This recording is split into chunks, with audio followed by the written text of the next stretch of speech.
Masa jame jura bara jaya manje benga nanga ngonya susura ri jaya wa dusum jaya yunla jaya zala jaga jada bhaga wata raja para manda baya jada jumde namashira jabara tujya manya majunde namashira jabara tujya mala jaya diye da jita batu jina jumde da jaba ka chakwa mbara la jama jada jama da jaju sala jada jama da tawa jada shudu te zaya chunde da samana bashi java chujya nana jita nga zala nyamba chudu yang te zaya chanchu sama sama jama papa jara za wanji shira jabara tujya ma sama jaba nyala namata shimpa manga mata da la yara shiki toma Jesu dawa dene sa ji de zu de manjere manjere ju sama sama jama baba jara sa won jalan de jama sa ri ji bo ri ji mama kana la shira ji barat ju sama ju ba ju bande pate chita lo ba ja de jama ba jan ju sama sama jama baba jara sama ju ji sa da ba shira bola de jama so shira bo ri ji mama kana la shira ji barat ju sama ju ba ju bande pate de na ba ta wa ji de mama ma ta la ya ri ji do ma ya da ba ju su do su do mo do ma ni su su lo do ma ni shama Tomanyina Jesuja Mayana Desha to Swata to Jita to Jita number Shabana Tomba, Sherebo to the church to Tomajan, the same Mamma Manga, but the Mamma Drama, Makama, Sherebo to the one Tomanyana, so man, to Jiman, to Jiman, number Shiba.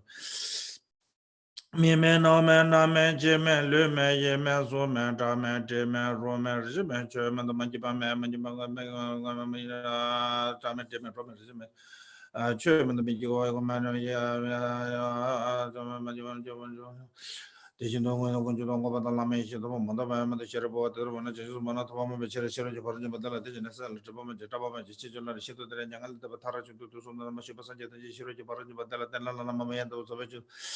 Ngombras Sanjay so the one I judge about the Jabanga, Bajabanga, Lamanga, Menema, the Jambra Jabanga, Dunga, the Joro, the Jabanga, and the Mashipa, the Cherry, Baru, Jabanga, Matata, Umkata, the Paranga, the Parasanga, the board there, so why Sherebo, some Majama to the Cherry. Somala Bajava, the nature of the thing as the legend, the Jesu Samajama Bajaras, one to less or she told and less or less about the notation, the Chidaki, the Matation, the Sherry, Parajama, the Shishaban, and Jesus. Jum de Dege gods and at the Mashere, but the Jesu Samajama Bajaras, one to the Tajit, the Korata, the Hadam, and the Hama in the Tessijabe. Jum de Sumbalang, Berto, Tata, Gata Paranga, the Parasanga, the Bode, so what I down Gata Paranga, the Parasanga, the Bode, so what I down Gata Paranga, the Parasanga, the Bode, so what I down Gata Paranga, the Parasang.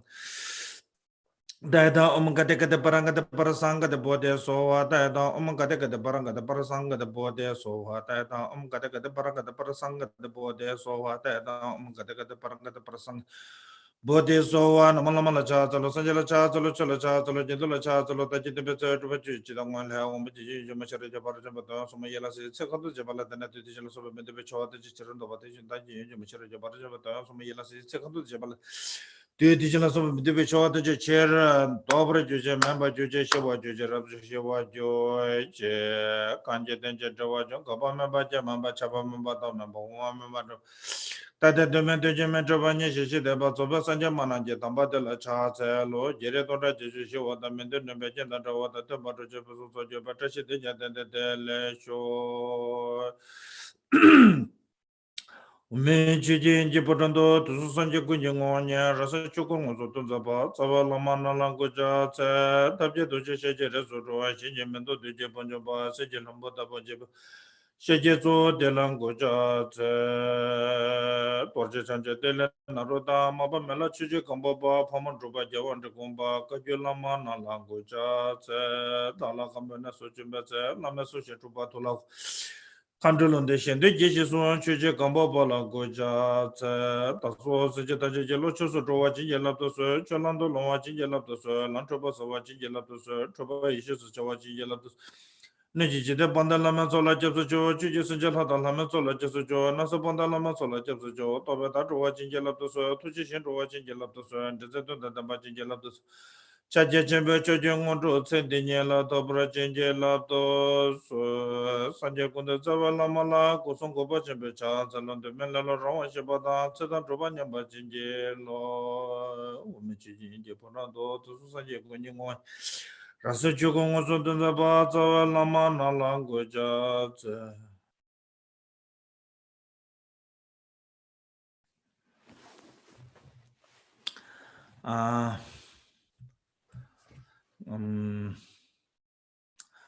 Good morning and good evening.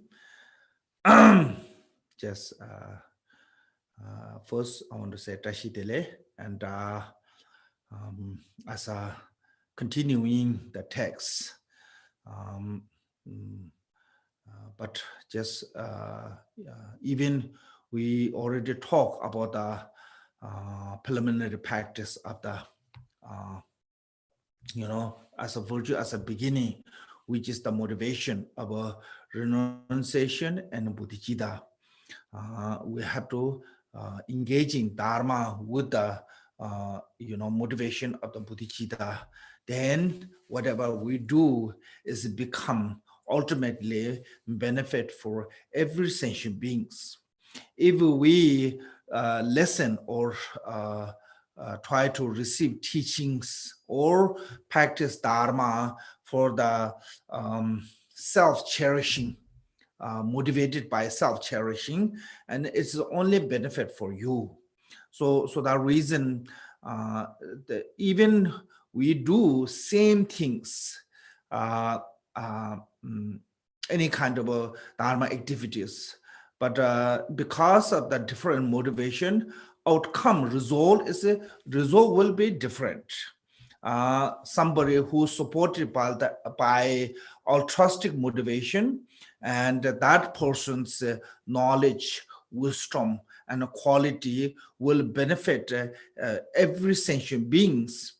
And somebody is motivated by the self-centered or self-cherishing, and that person's quality, wisdom is only benefit for themselves. So that reason, even we do amount of practice is the same, but the outcome is different based on the motivation. So this reason always be we must support it. We must support it by the motivation of the bodhicitta. Through the supported by the motivation of the bodhicitta, whatever achieve or whatever gain or arising within the us will become ultimately benefit for the every sentient beings. So that reason always be try to be supported by the altruistic motivation of the bodhicitta.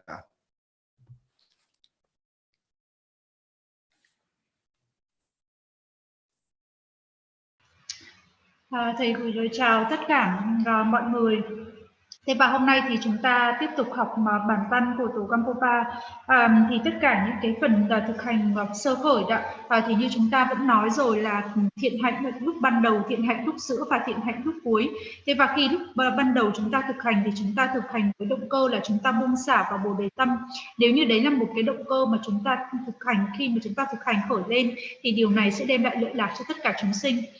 Nếu như mà chúng ta mà nhận thuyết giảng mà chỉ là bởi vì chúng ta ái ngã thì cái việc mà lợi lạc đó thì nó chỉ có đem lại lợi lạc cho chính bản thân chúng ta thôi. Thì ở đây nếu như cùng một cái hành động chúng ta làm ra, nhưng mà bởi vì là cái động cơ của chúng ta nó khác thì cái kết quả nó đưa lại nó sẽ khác nhau. Vậy thì với cái động cơ vị tha thì trí tuệ, bi mẫn, tất cả những cái này sẽ là làm lợi lạc cho mọi hữu tình chúng sinh. Thế còn nếu mà chỉ nghĩ về bản thân thì chỉ lợi lạc cho một mình chúng ta. Thế chính vì vậy tại sao ở đây chúng ta cần phải có cái sự hỗ trợ của bồ đề tâm, và nhờ có bồ đề tâm thì tất cả những cái thành tựu, tất cả những cái gì chúng ta đạt được, tất cả những cái gì khởi lên trong chúng ta thì cái cũng chỉ đem lại lợi lạc cho những người khác. Và chính vì vậy tại sao chúng ta cần phải khởi lên một cái động cơ vị tha của bồ đề tâm. Okay, so today we're going to talk about the 10 things that are unmistaking.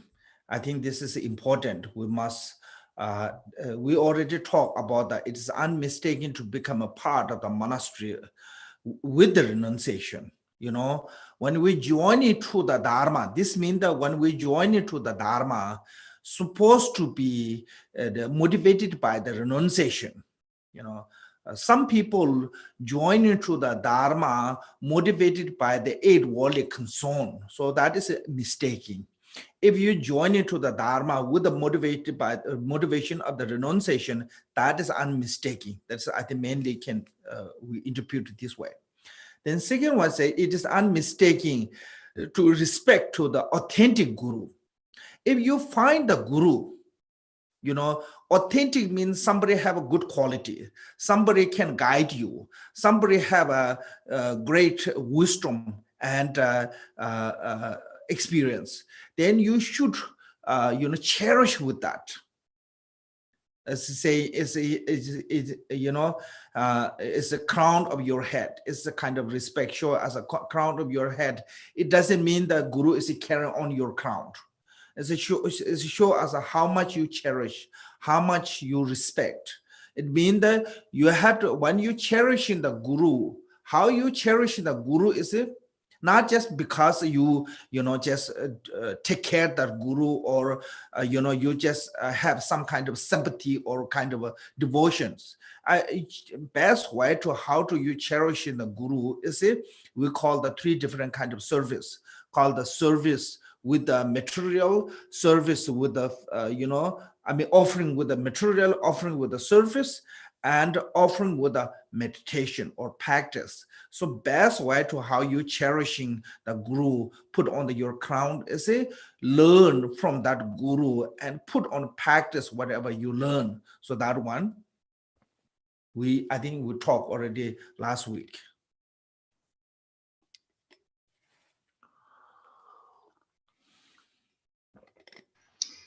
Thế và như lần trước thì chúng ta ngày hôm nay thì chúng ta lại tiếp tục là 10 cái điều không sai lầm.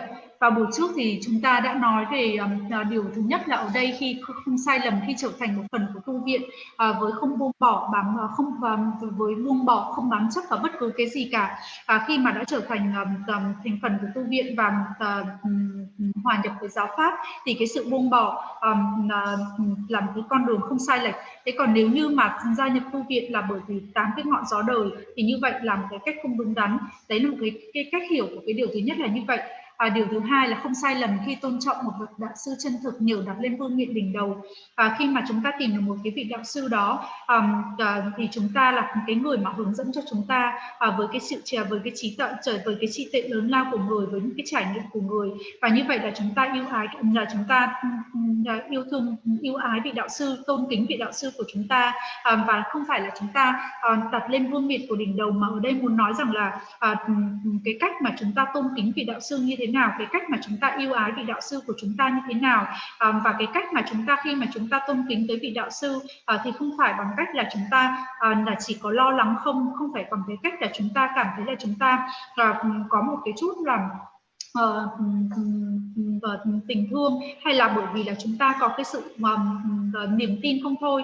Thế mà những cái có 3 cái cách để mà khác nhau để mà chúng ta phục tùng một cái vị đạo sư. Thứ nhất là cúng dường bằng những cái đồ phẩm vật chất, thứ hai là cúng dường bằng cái sự phục tùng vị đạo sư, và thứ ba là cúng dường bằng những cái thực hành của mình, chính là thiền định của mình.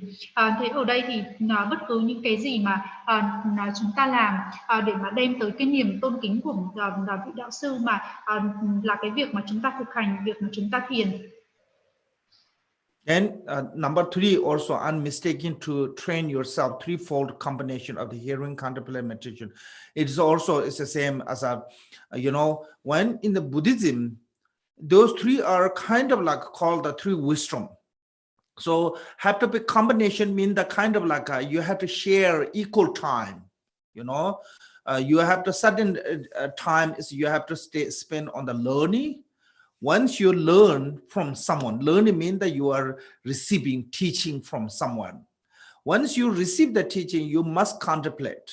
Contemplate, so what helpful you is you make it more comfortable, more kind of like confident on when you yourself build that confident by contemplating. So not just only follow to the hearing.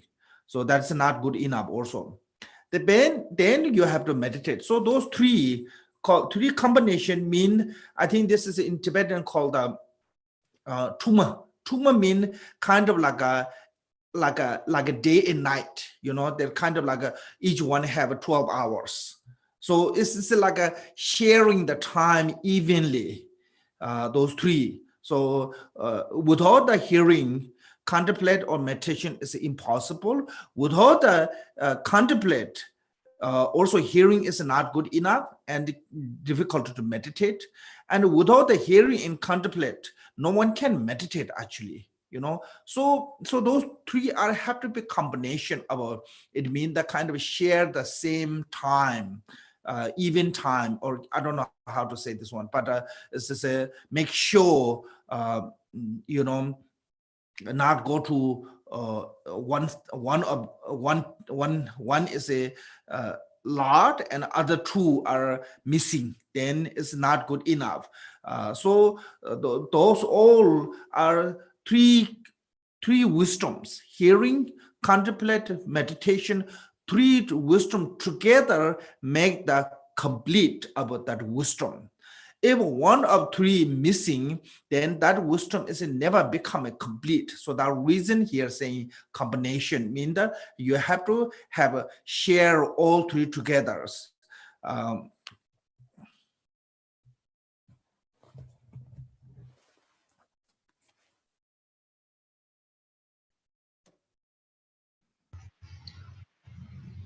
You finish? Yes. Thế và cái điều thứ ba thì ở đây là không sai lầm khi rèn bản thân trong ba hòa hợp của nghe, quán chiếu và thiền. Và ở đây là khi mà chúng ta mà chia thời gian ấy, chúng ta là những cái người mà đi theo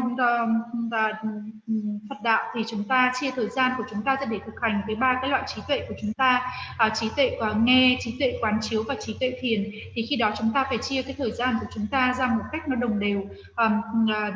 Chúng ta học bằng cách là chúng ta nhận những cái thuyết giảng và chúng ta nghe những cái thuyết giảng, sau đấy chúng ta phải quán chiếu, và khi mà quán chiếu thì chúng ta mới có được niềm tin, mới có được cái sự dễ dàng trong cái thực hành của mình, và sau đấy thì chúng ta mới đi đến cái bước tiếp theo là thiền. Trong tiếng Tạng thì có cái dùng từ là tu ma, thì có nghĩa là ngày và đêm, và ngày và đêm thì chia ra là 12 tiếng ban ngày, 12 tiếng ban đêm. Chúng ta phải chia cái thời gian của chúng ta làm sao ra cho nó cân bằng.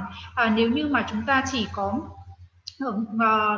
nếu như mà chúng ta không thiếu cái việc nghe thì sẽ không thể nào mà chúng ta quán chiếu và chúng ta thiền được cả. Nếu như mà chúng ta không có nghe và không có quán chiếu thì cũng sẽ không có thiền. Thế nhưng mà nếu như mà chúng ta mà thiếu đi bất cứ một cái yếu tố nào trong ba cái yếu tố này thì sẽ không thể nào mà chúng ta phát triển được đầy đủ ba cái trí tuệ này đều một cách trọn vẹn được cả. Chính vì vậy tại sao ở đây nói rằng là gì? Chúng ta cần phải rèn luyện bản thân trong ba hòa hợp, tức là chúng ta phải dàn trải thời gian sao cho nó hòa hợp của việc nghe, việc quán chiếu và việc thiền. Một trong ba yếu tố này mà thiếu thì không bao giờ thành tựu được cả. And the fourth one, said, it is unmistaken to keep the high view while maintain the modest conduct. This is I think especially in we Vajrayana practitioner must understand this one, because I heard this one especially in the West culture, they're called the crazy wisdom. And people have some kind of assumption about that you can do whatever in the Vajrayana. That is not true. First is your view have to be really high. What is the highest view? It's called the non-abiding view, non-duality view. This is a name as a Pajana Paramita or Mahamudra or Dzogchen. There are lots of different names, but which is called a non-abiding realization. Wisdom, which is non-abiding, beyond the conceptual, beyond the dualistic conceptual. So that is a really high view. But when we have that kind of high view, do not neglect the conduct. So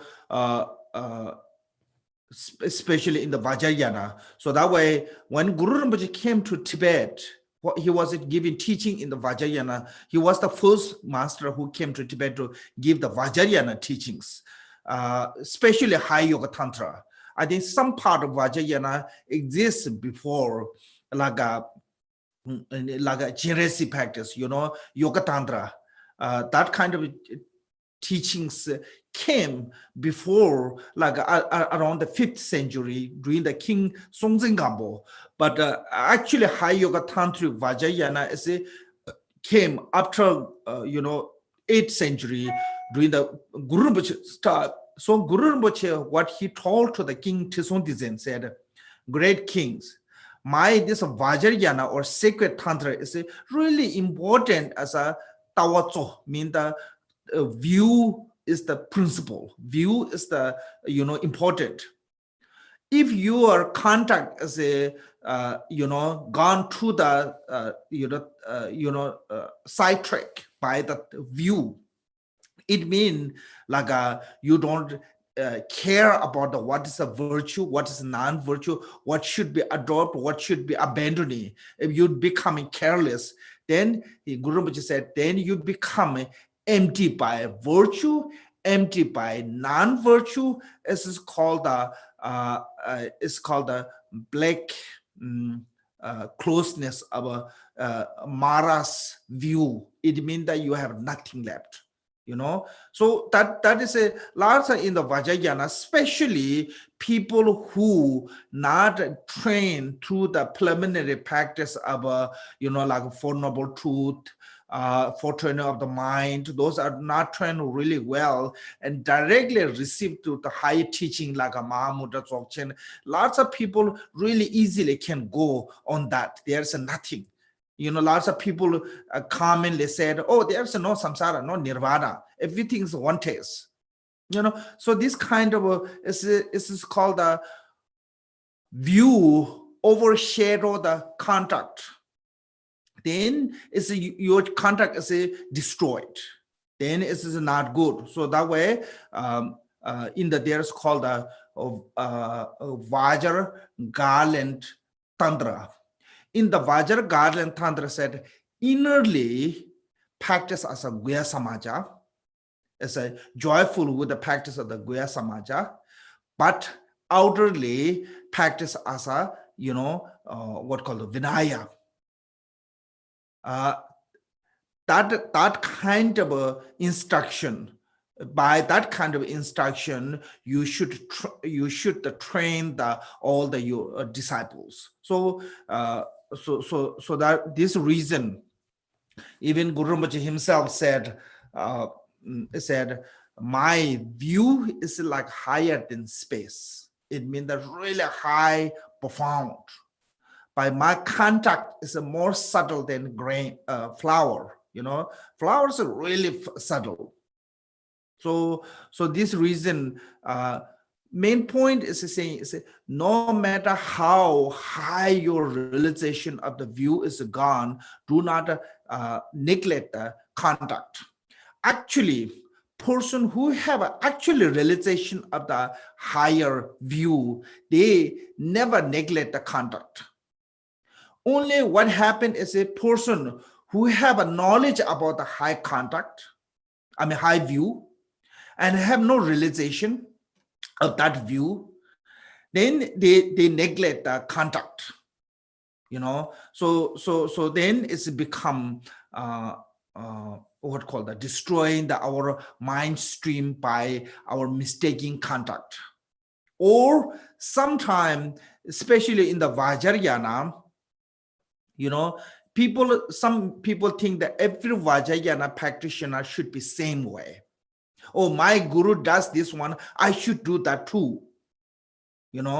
So, oh, my guru said this way, I should say that one too. My guru performed this way, I should perform that too. That is a mistaking. Each practitioner have their own level. In the Vajrayana, we divide it into the 4 contact. Ordinary contact, yogic contact, Mahasiddha contact, and Buddhist contact. So person who are like in the Mahayana, is in the Mahayana system, like path of the application, path of the accumulation, it's called the ordinary. So ordinary contact have to be really careful with the law of causality. Then once you realize the empty nature of your mind, then you become a yogic. Or once you become a really certainty with the generation stage and completion stage, then your contact is to move up, then a little bit different.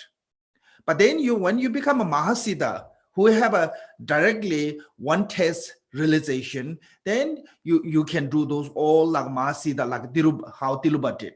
he eat everyday fish. How Birwaba did, everyday drink wine, you know, and a lot of them have a consort. So those are called the Mahasiddha contract. So ordinary cannot do that one. Then Buddha's contract is beyond the conceptual of any sentient beings, you know. So this reason, I think this is basically saying is no matter how you highly realize or highly understood about the view of a Mahamudra or Dzogchen or whatever, but never be neglect the contact. So you have to be great view, but at the same time, you have to be subtle contact. That is a moderate, I think, mean that. Modest contact, sorry.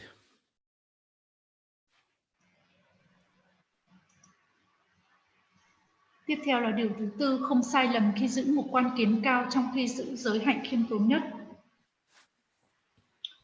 Thì có những người mà thường nhầm lẫn rằng là khi mà chúng ta thực hành kim cương thừa đấy, đặc biệt là những cái người phương Tây thì hay nói về cái trí tuệ điên cuồng, và họ nói rằng là khi mà đã học kim cương thừa thì có thể làm bất cứ những cái gì mà mình muốn.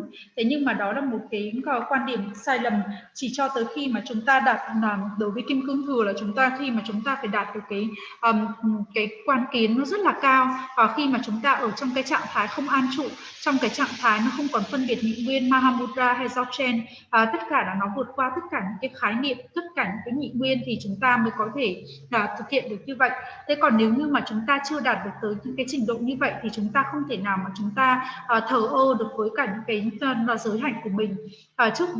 Trước đây khi mà Đức Liên Hoa Sinh tới Tây Tạng và sau đấy thì truyền giảng những cái mật điển cao cấp, thì trước đó đã tồn tại một số những cái thực hành mật điển ở bên Tây Tạng rồi, như là thực hành Đức Quan Thế Âm khoảng vào thế kỷ thứ 5.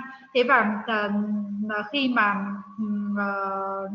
thời của vua Sung Sinh Khenpo và đến khi mà Đức Liên Hoa Sinh tới là thời vua Tri Sung Dzogchen là thế kỷ thứ 8, thì ở đây thì còn cái điều mà những cái điều mật mà được gọi là quan trọng, đó chính là những cái quan kiến về tính không.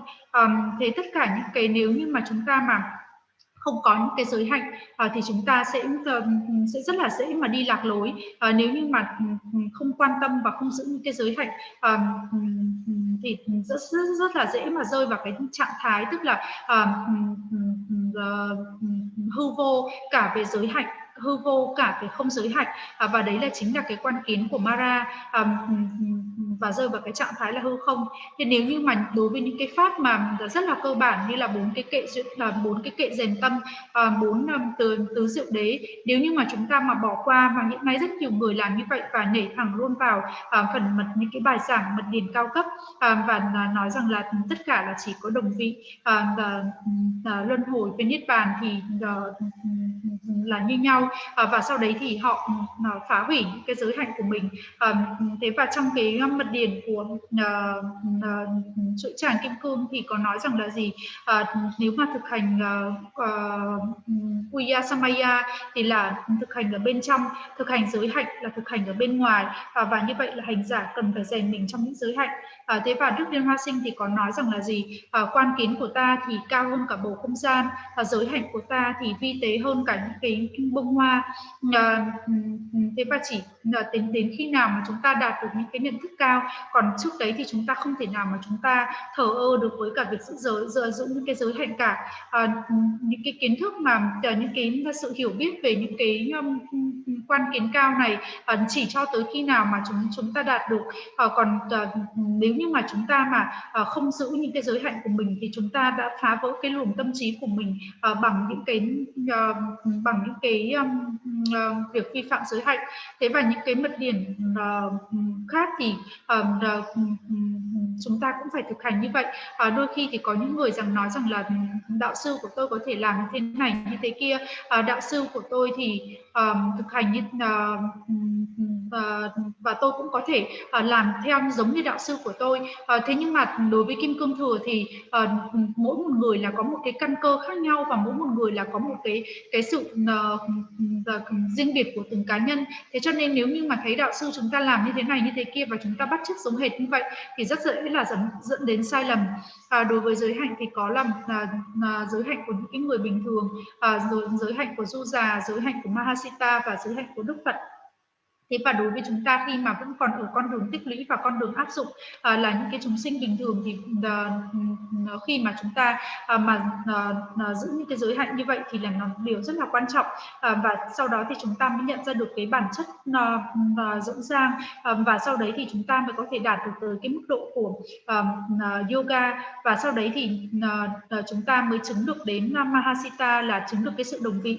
Và khi mà chúng ta mà chứng được cái sự đồng vị thì chúng ta có thể làm như Tiloka, là ngày nào cũng ăn cá, hoặc là ngày nào cũng uống rượu, hoặc là các vị đều có những cái vị thối ngẫu của mình. Thế còn khi mà chúng ta mà đạt được tới giới hạnh của Đức Phật thì đấy là một cái khái niệm mà hoàn toàn nó vượt qua tất cả những cái khái niệm của chúng sinh. Về thế và khi mà chúng ta mà chứng ngộ được tất cả những cái như là đại thủ ấn Mahamudra, Dzogchen vân vân, cho tới khi nào chúng ta đạt được cái mức như vậy thì cái điều đầu tiên là chúng ta phải nhớ là đừng bao giờ mà chúng ta thờ ơ với cả cái việc giữ giới hạnh của mình. Thì chính vì vậy tại sao ở đây nói rằng là không sai lầm khi giữ một quan kiến cao trong khi giữ giới hạnh khiêm tốn nhất là như vậy.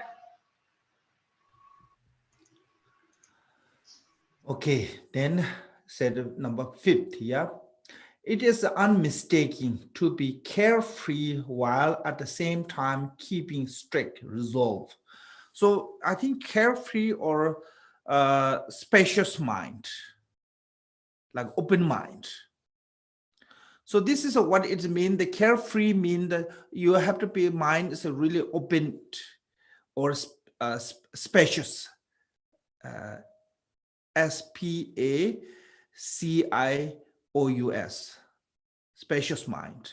I don't know I'm saying correct pronunciation or not. So it means that your training of a bodhicitta or trust in motivation is really have to be opened. How you can open doesn't matter. That individual is your enemy or the individual is your dear one. You have to be equal thought, equal care. When one person is giving one side of your body is a massage, oil massage, and one person is cutting from your side of the body, you have to have a kind of like a non-differential of those two, how care about, doesn't matter they are favorable to or unfavorable person. You're from your mind, so you have to open or kind of care for evenly both of them same way. That is called a bodhisattva, who have a bodhicitta. But same time you have to keep that kind of open-minded, but same time you have to keep your training or a vow, 3 trainings: training of the morality, or you call the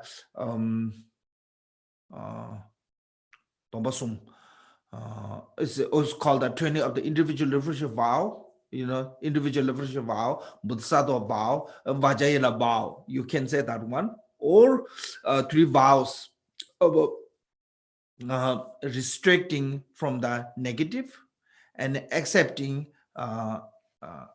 accumulating the merit and benefiting sentient beings. That kind of vow have to be kept really strict. That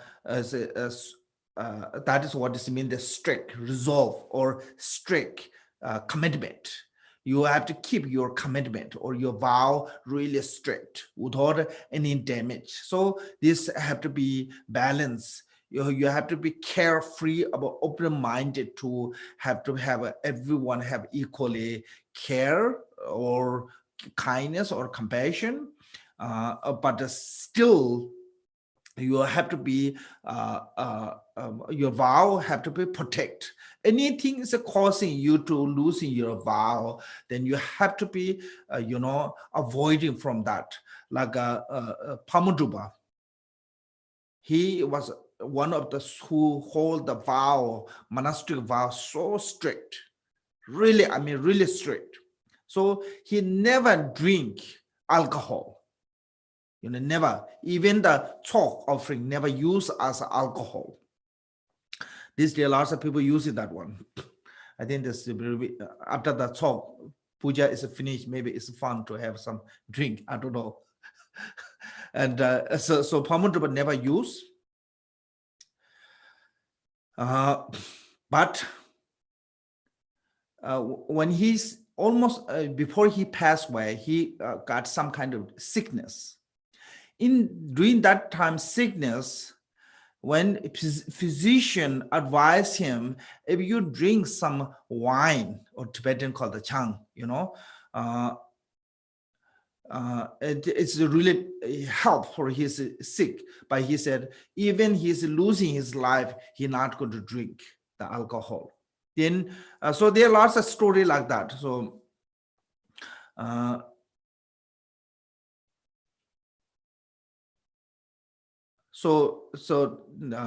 in the Zambajare, the first Jawan Trukpa, I think a lot of you know the Jawan Trukpa.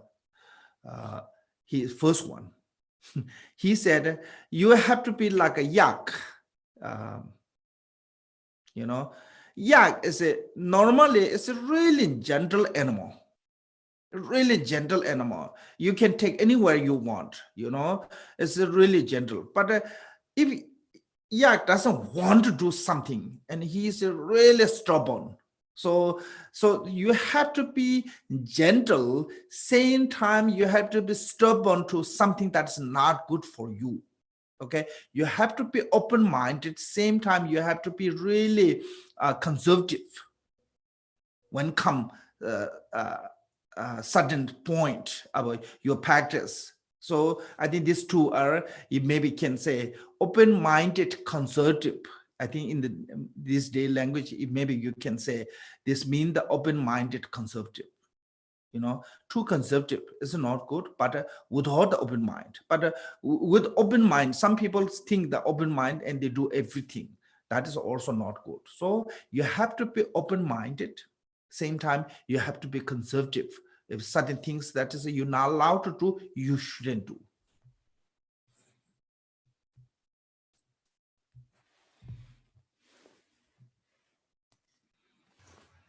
Tiếp theo là đến điều thứ 5, không sai lầm khi thành thơi vô tư trong khi cùng lúc giữ quyết tâm không khoan nhượng. Nếu mà chúng ta mà ở đây thì muốn nói rằng là không khai sai lầm khi thành thơi vô tư, thì thành thơi vô tư ở đây có nghĩa rằng là chúng ta phải mở mang tâm trí của chúng ta ra. Tâm trí của chúng ta cần phải có những cái khoảng không gian khi mà chúng ta rèn luyện mình trong Bồ Đề tâm đó. Thì chúng ta cần phải coi rằng là kẻ thù của chúng ta hay là những cái người yêu thương của chúng ta nó phải bình đẳng như nhau, đều phải được chăm sóc như nhau, đều cùng cái mức độ chăm sóc bình đẳng. Giống như là thân thể của chúng ta, một bên thì một người thì đấm bóp cho chúng ta, còn một bên thì một người cắt thịt của chúng ta ra thành từng miếng, thì chúng ta cái tâm trí của chúng ta cũng phải lo lắng cho hai người này một cách bình đẳng, giống như nhau. Đấy là một cái thực hành của vị Bồ Tát. Khi mà chúng ta giữ mình trong ba cái rèn luyện, giới định tuệ đó, hay là những cái nguyện cá nhân, những cái Bồ Tát giới, khi đó thì chúng ta phải hạn chế rằng là mình sẽ không được làm những cái điều tiêu cực, và chúng ta luôn luôn là phải nghĩ rằng là chúng ta làm lợi lạc cho những cái chúng sinh khác, và tất cả những cái giới nào mà chúng ta đã thọ thì chúng ta phải giữ giới rất là nghiêm khắc, không thể để cho những cái giới hạnh của mình bị bể được. Và tất cả mọi người thì chúng ta cần phải chăm lo, chúng ta cần phải có cái sự bi mẫn đến tất cả mọi người. Thế nhưng đồng thời bên cạnh đó chúng ta phải giữ những cái giới nguyện của mình và không thể nào mà để mất đi những cái nguyện mình đã nguyện. Phong Mô Drupa ấy, thì chúng ta đều biết rồi, là một cái vị thầy mà luôn luôn là giữ giới rất là kiên định. Và Phong Mô Drupa thì thậm chí là không bao giờ uống, thậm chí là cả những cái sốc mà khi mà chúng ta cúng dường rượu và sau đấy thì chúng ta hay có những cái bữa tiệc vui vẻ, mà ngày nay thì rất nhiều người là sử dụng như vậy. Nhưng Pháp Mô Drupa thì không bao giờ nó uống một giọt nào cả. Và thậm chí là khi mà trước khi người qua đời thì cái người thầy thuốc còn nói rằng là cái lời khuyên của người thầy thuốc nói rằng là nếu như bây giờ vị này mà uống một ít chăng tức là một cái loại bia đấy thì có thể giúp cho sức khỏe. Thế nhưng mà Pháp Mô Drupa nói rằng là gì, cho dù có phải mất mạng sống của ta thì ta cũng không bao giờ uống đến một giọt rượu nào. Thế và có một vị thầy là Sampo Gangpa thì có nói rằng là gì, giống như là chúng ta phải giống như là cái con trâu yak con trâu này thì nó rất là một cái con vật, nó rất là hiền từ, nhưng một khi mà nó đã không muốn làm cái gì thì nó sẽ trở nên là nó rất là ương bướng. Thế cho nên là khi đó thì phải rất là hài hòa với nó. Thế nhưng mà phải có một số điểm thì phải rất là cương quyết với cả con trâu đó. Thế nhưng chúng ta cũng vậy, thì khi mà chúng ta mà thực hành thì đến một số điểm thì chúng ta cần phải là giữ cái quyết tâm không khoan nhượng. Thì ở đây thì chúng ta cần phải mở mang cái tâm trí của mình ra, nhưng mà mở mang cái tâm trí của mình ra vẫn trong một cái sự giữ gìn nào đó. Những cái điều nào mà chúng ta không được phép làm thì chúng ta không làm, và không có nghĩa rằng là mở mang tâm trí là chúng ta làm tất cả mọi thứ, mà ở đây mở mang tâm trí trong cái sự giữ gìn là như vậy. Okay, then said, it is unmistaking to have a much knowledge while remaining humble. So actually, who really truly have a knowledge, they become so humble. More educated, really educated one become a more humble. Who become arrogant is have some education, little bit, but not really have understand really good. They become so arrogant. This is, I think everyone we have this period time. Like when we are starting something, at the beginning we feel like we know nothing. That is real. And once certain point, and we feel like, oh, now I learn, I know. That time you really don't have the knowledge, but you have a little bit, and you think that little bit is complete, then you become so little bit arrogant. But slowly, when you pass from that, then you really understand. Once you really understand, then all the arrogance go away. Why? Because then you understand that knowledge have no limitation. There's no limitation, actually, knowledge. More we understood, more we learn, more we feel like a liking, there's not enough. So that reason become a humble. Because no matter how much you have a knowledge, if you are an arrogant person, then in this life and next life, both will be miserable. In this life, because of that pride, or that arrogance, we become always be jealousy, always be,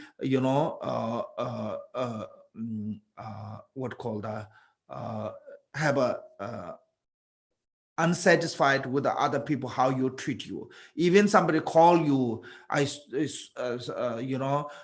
somebody call you the disrespectful way to just call your name or something, and it hurt you. But if you don't have that kind of a pride, that kind of arrogance, and no matter how people call you, it's not going to bother you anything. So that reason, some point we will get, when we get pride or arrogant from our knowledge or whatever we have, including that title or in there, when that is not, is not treating you that way, then it hurt you. So that way, that is called jealousy, or from the pride, you get that jealousy. And this life is never be happy, And next life, because of that, what called pride, Shantideva said, if your mind is completely filled with the afflicting emotion of pride, in the next life, by the pride, you will take to the lower realm. So this reason, the pride or being arrogant or that one is only hurt ourselves in this life or next life. So we need learned knowledge have no restrict. You have to be much as you can, you should learn, but don't let build your inner arrogant mind or pride. Then it become obstacles, especially for the Dharma practitioner. One of the worst obstacles for the Dharma practice is the pride or arrogance. Actually, it is worse than desire, worse than aversions, being arrogant. So that is one of the worst obstacle for the realization of the true nature or whatever you call it. So having knowledge is not good enough. Like Buddha's cousin Devadatta, he memorizing the text that can carrying by the 500 elephants. There's called the Lamboche Salarabden. Lamboche Salarabden in the saying is that one elephant can carry the 500 elephants backpack. One elephant. There's a really big one. So that kind of a knowledge he had, but because of his arrogance, his pride, he went to the hell. And there's a monk who have been with the Buddha 20 some years. He memorized all the 12 branches of the sutra. Everything he have memorized. His knowledge is great. But because of his arrogance, he thought, oh, I know all those sutra and Buddha know that sutra. So that means the Buddha and I am even. There's nothing like Buddha have special. So I'm same as a Buddha. So he thought he's like equal to the Buddha. So he said, since we are equal, why I have to respect to you? Why I have to serve to you? So because of because of that thought and arrogant, he was born in the hungry ghost. So this kind of this life and next life both have to be really hurt by being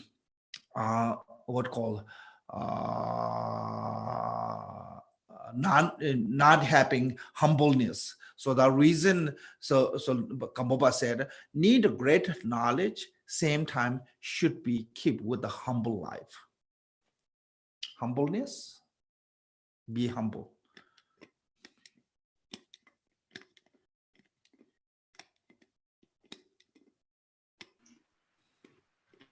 Tiếp theo là điều số 6, không sai lầm khi có nhiều kiến thức trong khi giữ khiêm tốn.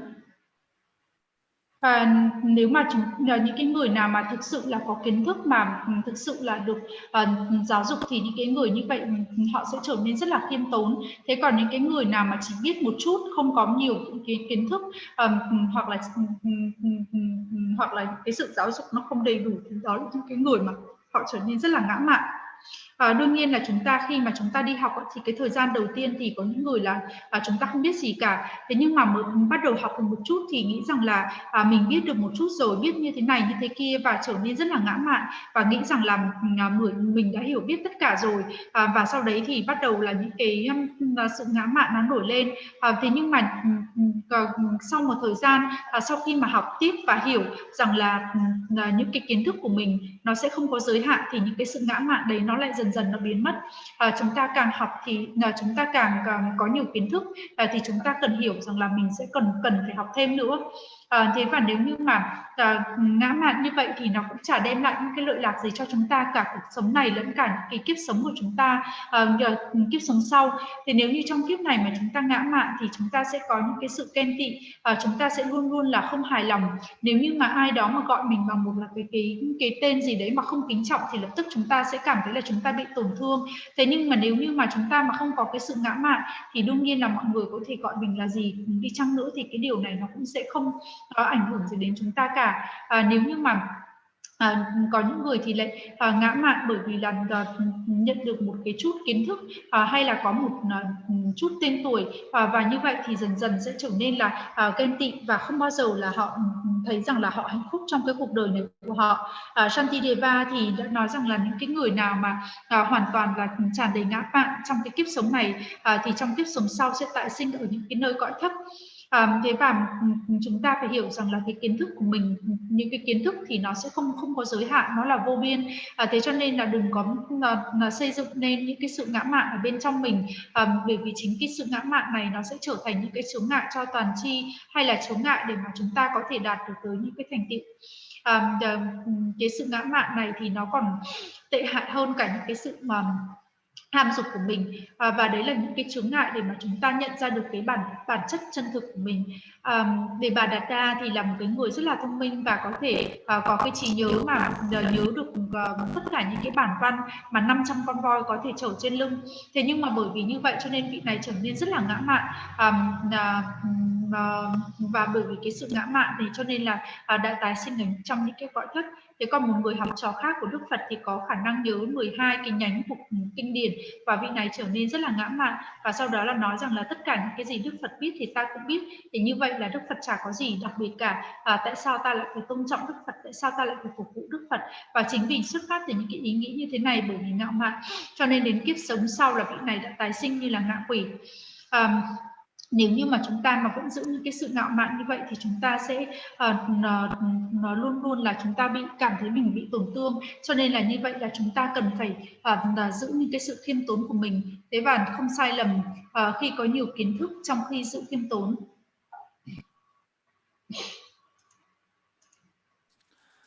Okay, so then next one said it's unmistaken to be rich in the oral instruction while striving in the practice.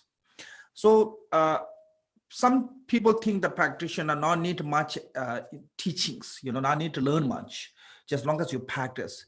But I think maybe I was wrong, but I saw more people, not like a lot, but some people have a issue when they're doing retreat, mentally issue, challenge comes.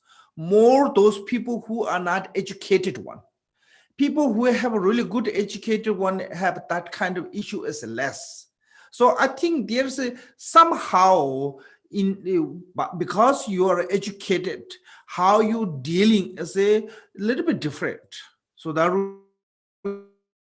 reason you have to be richness of the oral instruction. You have to receive much as you can.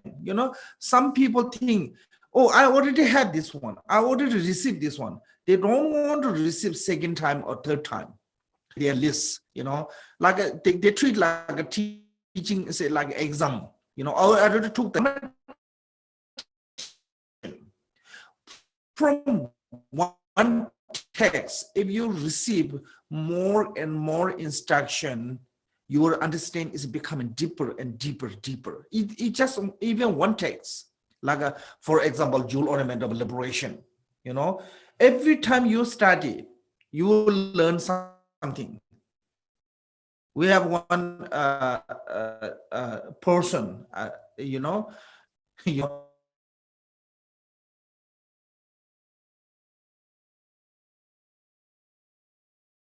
I mean, she was there also editing. Every time I open this book and somebody teaching, I always say something new. That's true.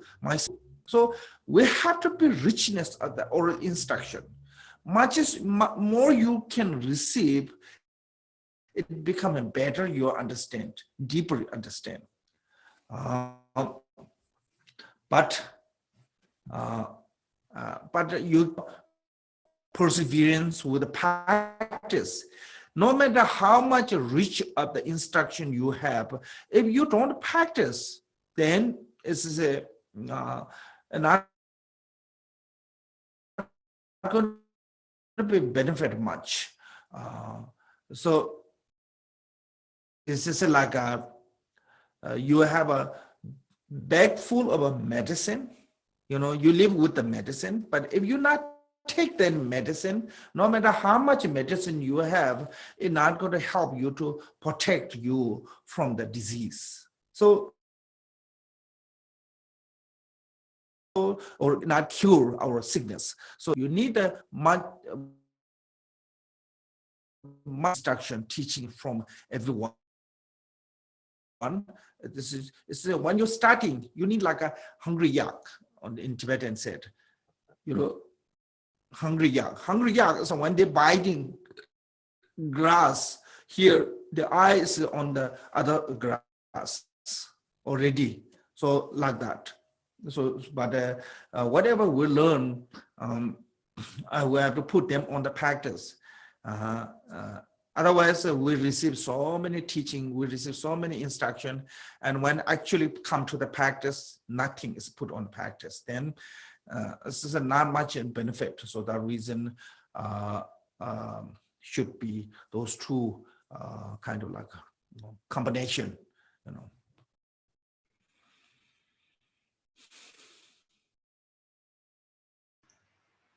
There's some freezing and I cannot get all of what you said. Oh. Điều số 7 là không sai lầm khi có phong phú chỉ dẫn khẩu truyền. Which part?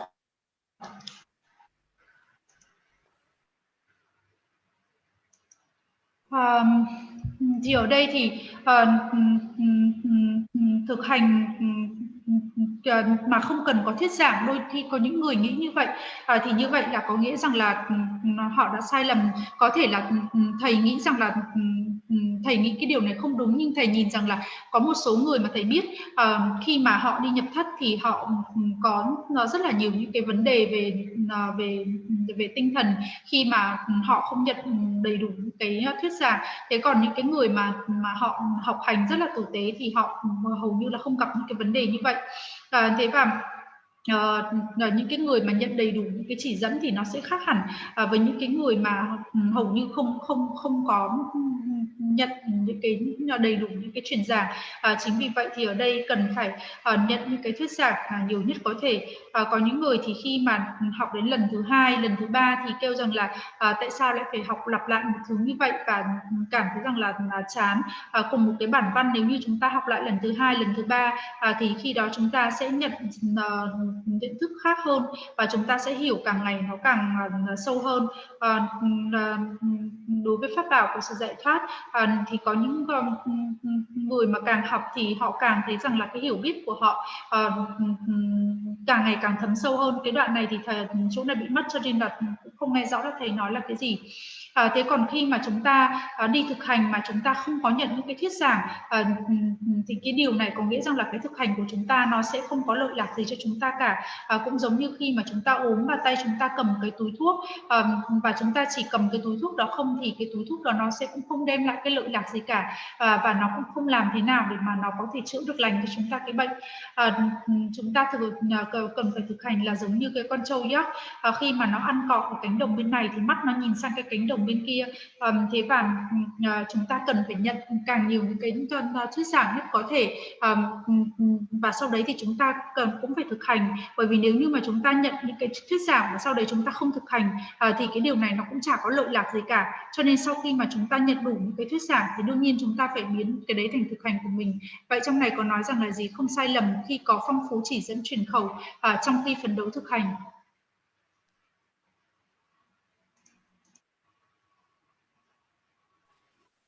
Ai done? Oh, okay. Now this is at number 8. Yeah, it is unmistaken to have excellent experience and realization while being free from the conceit or vanity. So this one is a experience and realizations as a main as a experience, when you experience as a mostly as a experience mean the mostly related to the karma binding meditation. Like in the karma binding meditation, you have bliss, luminosity, non-concept. It's called the desemindo in the Tibetan. So that is not actually yet realized the actual nature. Before the realization of the actual nature, when you have a good practice of the experience of a karma binding meditation, you will have this kind of experience. Desemindo. Bliss, I think great bliss, or I mean bliss, luminosity, or non-concept. So you will get that one. Then realization, so as a vipassana. In the vipassana, and you have directly realizing the emptiness or no self. So during that time, you may get a conceit or a vanity. It means like a, I think it's called the self-righteous. Like you feel like, oh, I'm wonderful. Now I have those all great realization. I have this all great,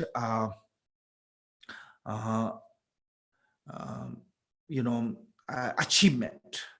That is what is mean the conceit or vanity. I think mostly it's talking about the self-righteous. Oh, I'm the best one now. Nobody can compare to me because I have did this. Of realization.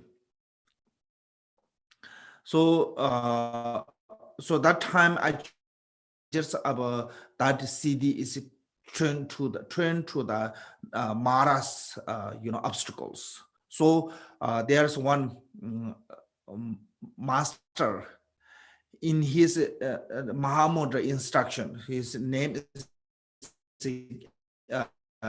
Gilirinche. His name is Gilirinche. It's a Mahamudra instruction. When you have a realization of the one taste, Mahamudra, there is called the one taste. I think my what called the internet and stable. I don't. If you have a concept of sign attached on the sign of realization, or you have a joy or unhappiness based on that realization, so then that time is called your mind stream is your mind stream into the Mara. That feeling of what you think as a joy or happy or whatever comes after that realization is that whatever feeling comes is a good or bad feeling comes is called the Mara's obstacles. So that reason, no matter how much is point is here is no matter how much we have a experience and a realization, still you have to be mind is free from this kind of a conceit or self-righteous. Then it's helpful to free from the even the subtle obscuration to become a complete Buddhahood. Otherwise, our mind is overshadowed by that concept of what called the conceit or vanity. Then this has become a more obstacle to the higher improvement of realization.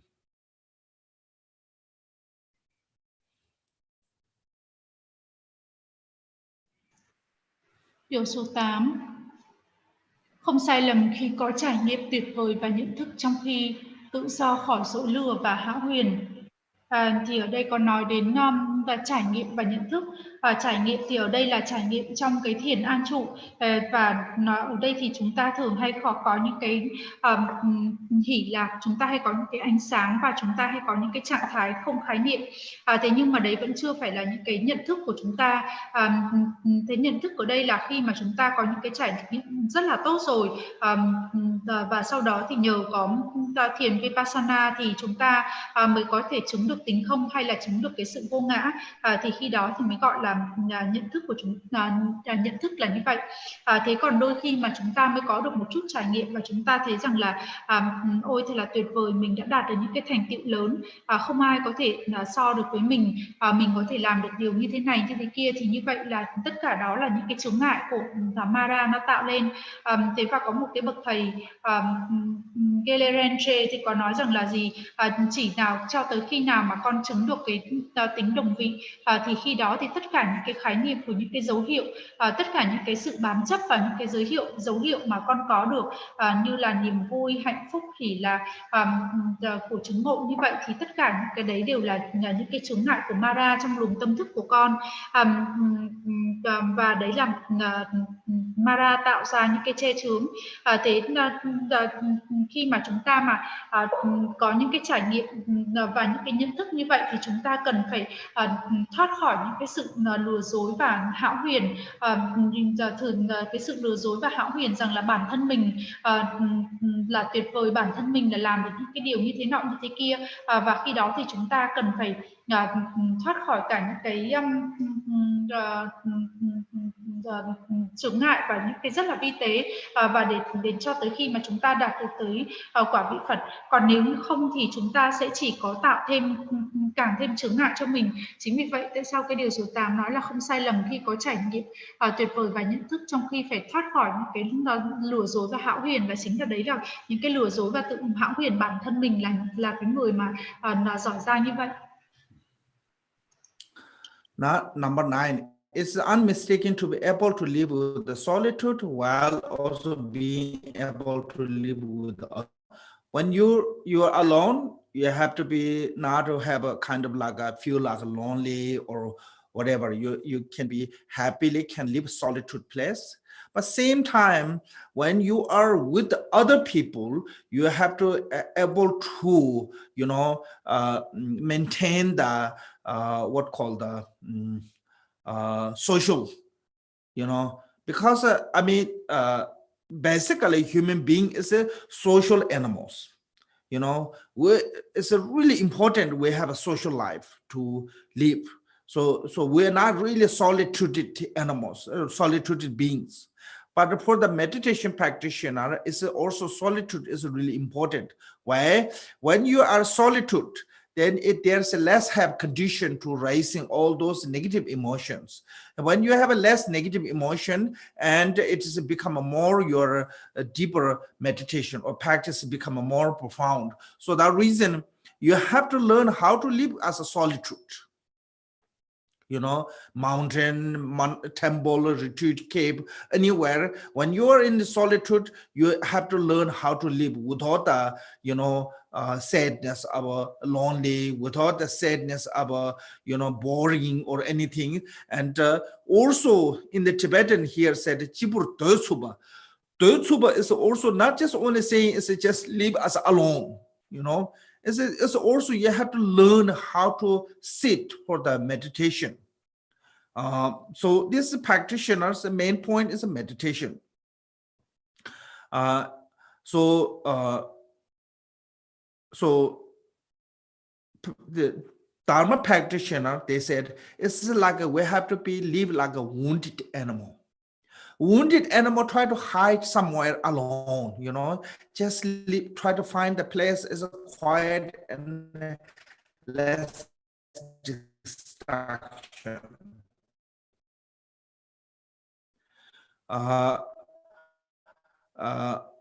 So there's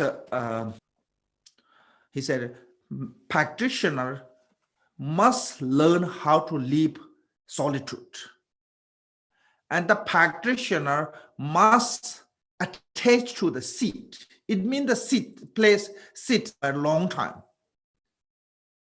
And meditation is on the hips, not neck.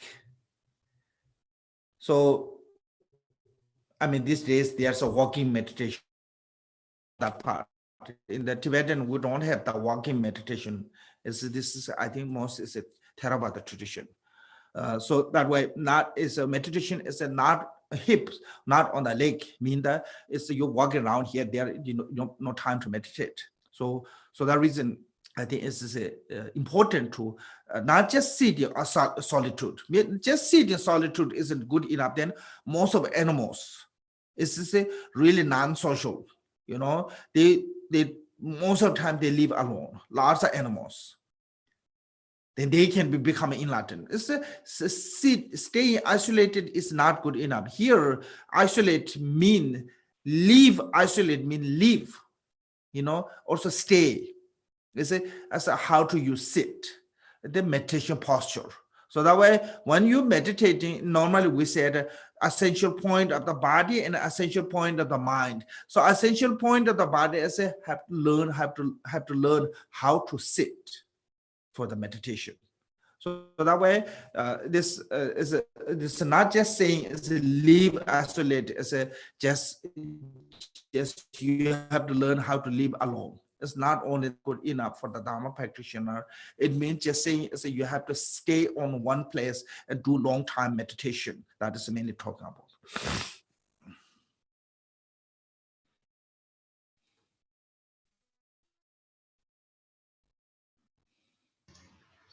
Tiếp theo là điều số 9, không sai lầm khi có khả năng sống nơi cô tịch, trong khi cũng có khả năng sống với người khác. Thì mà khi mà chúng ta ở những cái nơi mà cô tịch chỉ có một mình thì chúng ta phải cảm thấy là chúng ta vui vẻ và không có những cái sự buồn chán. Thế và cũng như vậy thì khi mà chúng ta sống ở trong xã hội với tất cả những cái người khác thì chúng ta cũng phải cảm thấy cái sự hòa đồng, cũng phải cảm thấy cái sự vui vẻ như vậy. Nhân loại thì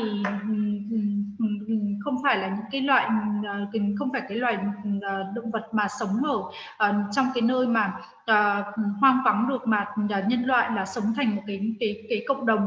Thế cho nên là ở đây cái điều muốn nói rằng là gì, khi mà sống ở cái nơi cô tịch ở đây là dành cho những cái người mà khi mà họ nhập thất thì họ sống ở những cái nơi cô tịch như vậy thì họ sẽ ít có những cái sự xáo động, và như vậy thì họ sẽ có ít những cái xúc tình tiêu cực, và như vậy thì họ thực hành được nhiều hơn và thiền nó sẽ sâu hơn ở trong những cái nơi chốn cô tịch như vậy.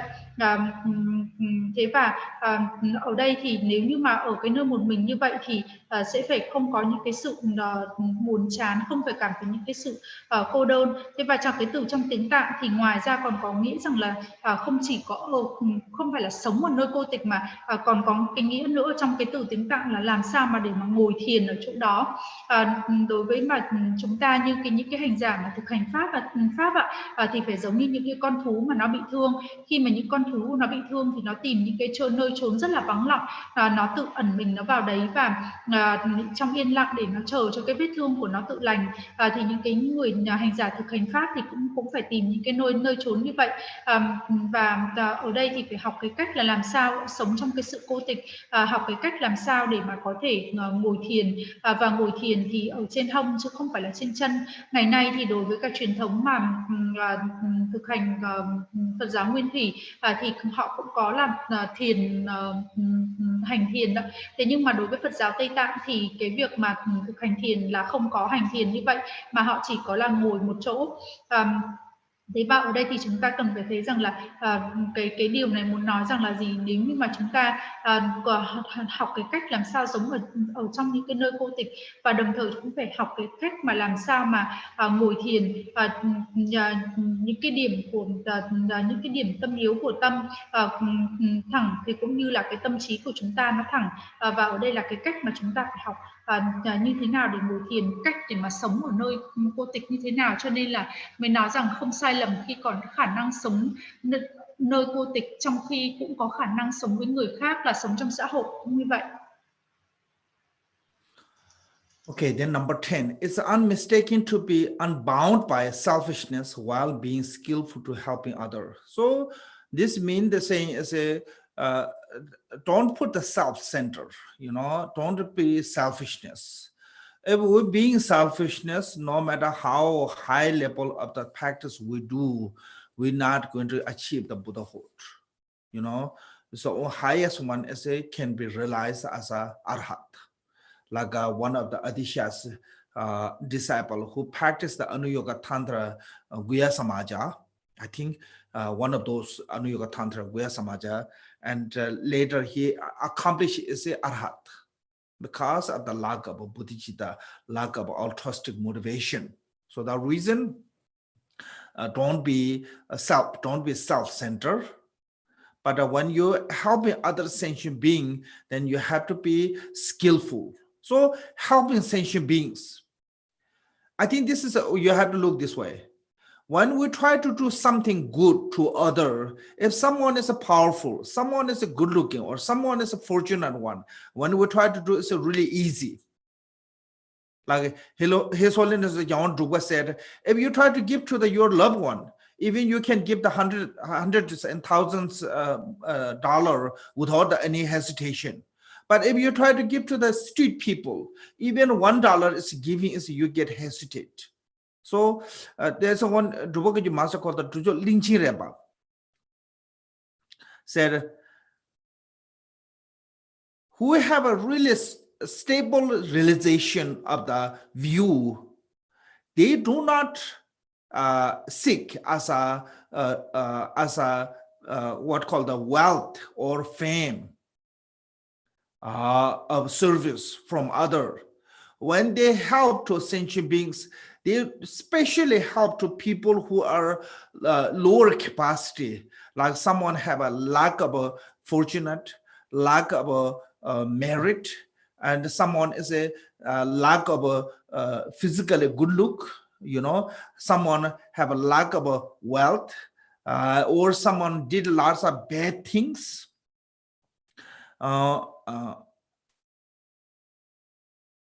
So that is especially because it's come from the compassion. And this is it. Why is it saying is it because when you try to do someone who rich one, powerful one, and you have a self-interest, you know, oh, if I do to them this one, they will give me this one. Like when we go to see the high guru, we have no problem to offering really big amount of money. Why? Because you think, oh, if I offer to them, I will accumulate a great merit. So main aim is ourselves.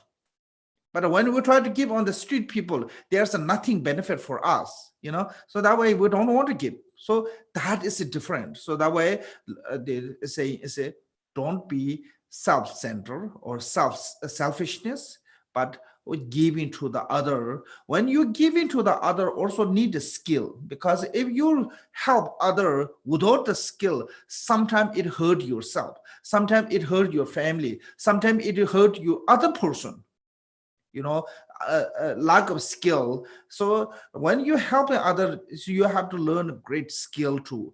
Then with the skillfully, if you help, then you get benefit, they get benefit. So there's this reason, without the self-center, we have to help other sentient being.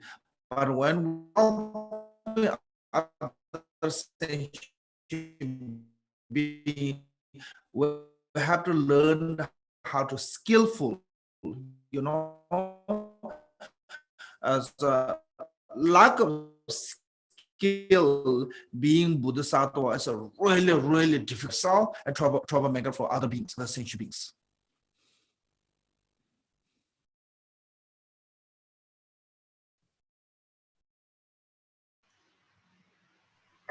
Tiếp theo là điều số 10. Không sai lầm thì không trói buộc trong ích kỷ khi giúp đỡ mọi người một cách thiện xảo. Thì ích kỷ ở đây là muốn nói là không có cái tôi trung tâm. Ở đây thì có một cái, chúng ta biết là có một cái, có những người là khi mà họ hành động là để đạt cái mục đích là cho lợi lạc cho bản thân họ, thì giống như là thì cái quả mà họ đạt được thì chỉ là cái quả cao nhất là cái quả vị A-la-hán. Ví dụ như là Atisha có một cái người học trò và người này thực hành Guya Samaja và cuối cùng thì thành tựu được quả A-la-hán là bởi vì là người này thiếu động cơ vị tha của Bồ Đề Tâm. Thế và khi mà chúng ta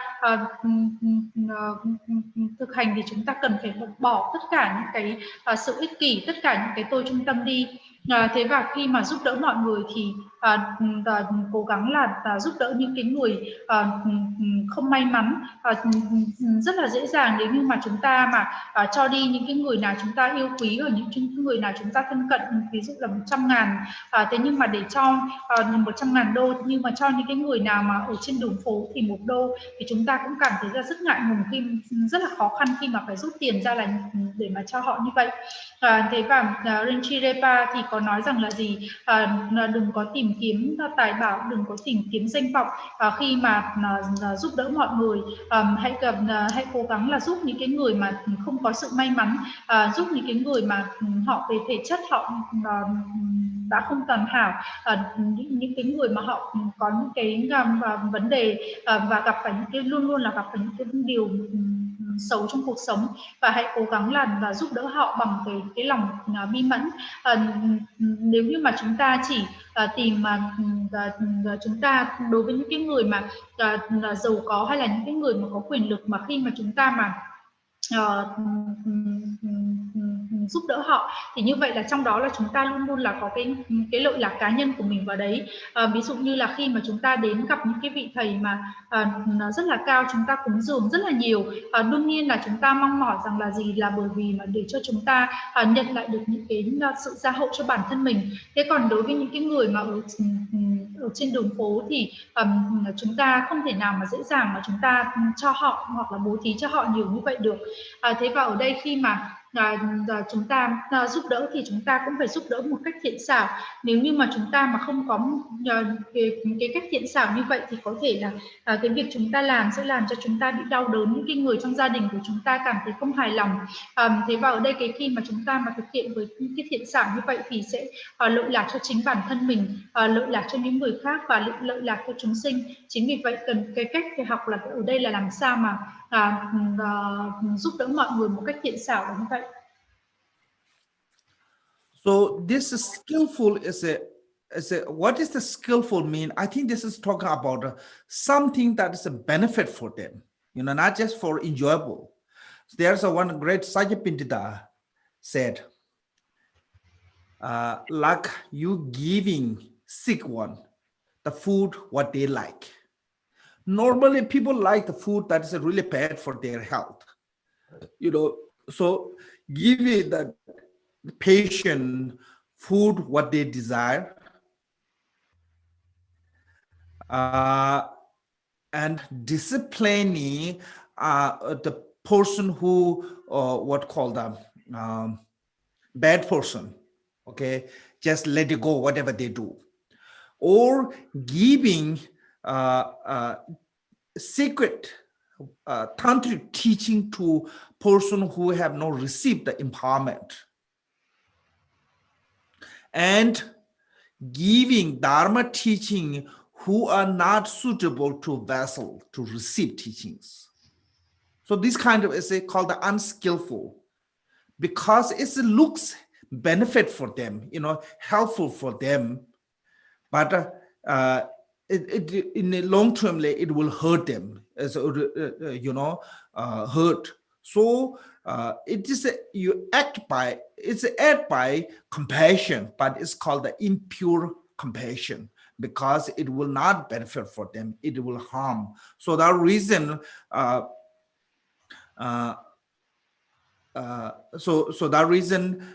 there's a Tomba Nishu, one of the Indian scholar called the Loben Chandagumi, he's called the 20 vows. It's about the Bodhisattva vow. And he said, self or other, anyone, even if it is suffering, if it is benefiting of the long term bring to the happiness and benefit should do. Even it is a joyful, if it's giving joy at the moment, but when it's not benefiting, shouldn't do. This is a Bodhisattva, how you do to benefit of others, so you have to look the long term about what is getting benefit and what is not getting benefit. So that way, like somebody have a first one is if somebody have a diabetes, and you give them really nice, really expensive chocolate. And chocolate is always delicious, I don't think so anybody there is who doesn't like the chocolate. Always delicious. But that person is going to be almost, you kill them if you give the person who have a diabetes, you give chocolate.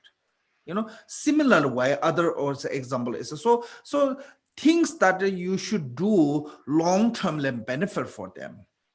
Like when we're in the monastery, monastery rule is really strict. It's a really uncomfortable. Really have to go lots of, discipline. But those monks, our senior, they discipline us. They keep us really strict. That way can keep the long-term benefit. And in the monastery, if there is no discipline, no really strictness, rule and regulation, and never become those people become later successful with the Dharma activity. So the reason those things is uncomfortable, but have to do, because long term it will benefit you.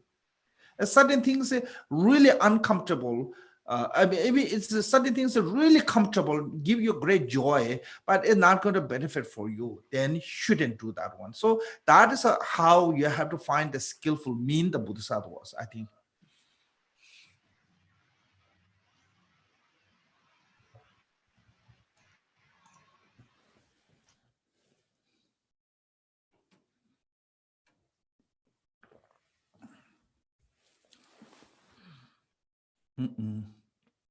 Miss Tao is God. I'm sorry, I think that I did. Một cái cách thiện xảo ở đây thì có nghĩa rằng là không phải là đem lại cái sự an vui cho người đó, mà có nghĩa rằng là phải nghĩ đến cái lợi lạc cho người đó. Giống như là khi mà chúng ta mà cho những cái người ốm mà ăn những cái thực phẩm mà họ thích, thì cái điều này không đem lại những cái lợi lạc gì cho họ cả. Thế và khi mà những cái trao truyền những cái quán đỉnh mà trao truyền những cái quán đỉnh mà cho những cái người mà không xứng đáng để nhận, hay là dạy giáo pháp cho những cái người mà là những cái bình chứa không thích đáng, thì về nhìn một cách ngắn hạn thì dường như là chúng ta nghĩ rằng là đó là đem lợi lạc cho họ, nhưng mà thực ra là về lâu dài là sẽ làm cho họ sẽ phải khổ đau. Những cái hành động mà nghĩ rằng chúng ta cho rằng là như vậy là bi mẫn, nhưng mà đấy là những cái sự bi mẫn không thanh tịnh. Có một cái vị thầy là Tongpa Chisu mà có viết về 20 trong cái 20 cái Bồ Tát nguyện đó, thì có nói rằng là gì, nếu như mà vì lợi lạc của bản thân người khác, cho dù là khổ đau, nhưng mà vì một cái hạnh phúc lâu dài thì cần phải làm. Thế còn nếu như mà không phải làm vì một cái hạnh phúc lâu dài thì cái điều này cũng không nên làm. Thế giống như là khi mà chúng ta thấy một cái người mà bị tiểu đường đó, mà chúng ta lại đem cho họ những cái sô cô la rất là ngon, thì cũng không khác nào là chúng ta làm hại họ. Bởi vì là những cái người mà bị tiểu đường như vậy mà lại đem cho họ những cái đồ ngọt. Thế và khi mà nó ở trong những cái tu viện, thì những cái giới luật rất là nghiêm khắc, và những cái giới luật như vậy thì không thấy dễ chịu như thế một chút nào cả, và rất là hà khắc.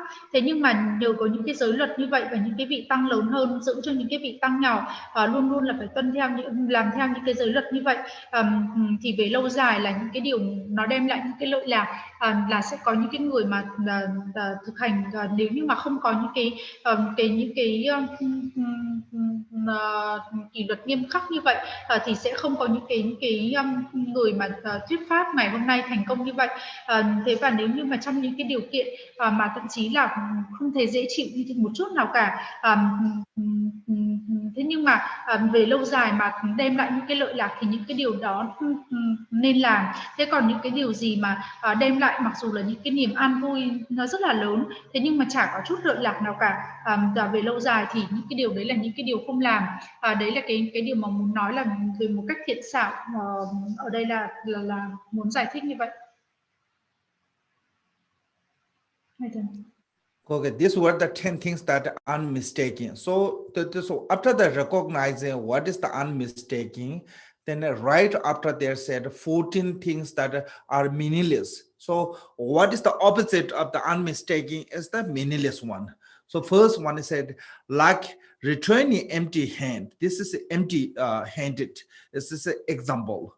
From the island of the precious gem, it is meaningless to be ignoring the secret dharma after having obtained the human body. So somebody who, we have a precious human body. Why is it called the precious human body? Because we have a certain degree of ability, that capacity. If we're not using that capacity of the preciousness, then it is the same as in the ancient time, there's called a pirate, or I don't know, people who go to in the ocean and collect a jewel from some island to a different island. I don't know which island, I think they bring the jewel from those islands and bring back. So there's an example of someone who have a precious human life, but not practicing dharma. That precious is it, like you go to the jewel island and just look around there and come back without anything. So this is there's one story I heard. I don't know related or not. Is it, old time, all the Ladakh monks from Ladakh, they go to train in Tibet. At the early age, they always go to Tibet. So there's one Tibetan Drupal master called the Trishipema Chuje, great lineage, Mahamudra lineage master. And he and two monks traveled together to Tibet. Then Trishipema Chuje, after he reached to Tibet, and he really stayed one place to learning and meditating under his root guru, Tongden Shajashiri. So then after the many years training and meditating, and he become himself as a great teacher, Then his companion, the monk, he traveled back and forth to Ladakh a few times or whatever. So he stayed in Tibet a little bit and he went back to Ladakh and come back. And he said, oh, I just went back to the Ladakh. Now my friend he become already Rinpoche, mean the teacher. So like this, if you go to Tibet, if you not learn, you go to some and come back with the empty hand without doing that purpose. And meaningless. Same way, after having precious human body, which have a great ability to practice the Dharma, if you don't practice Dharma, it's the same this way. So that reason is, I think this example is that.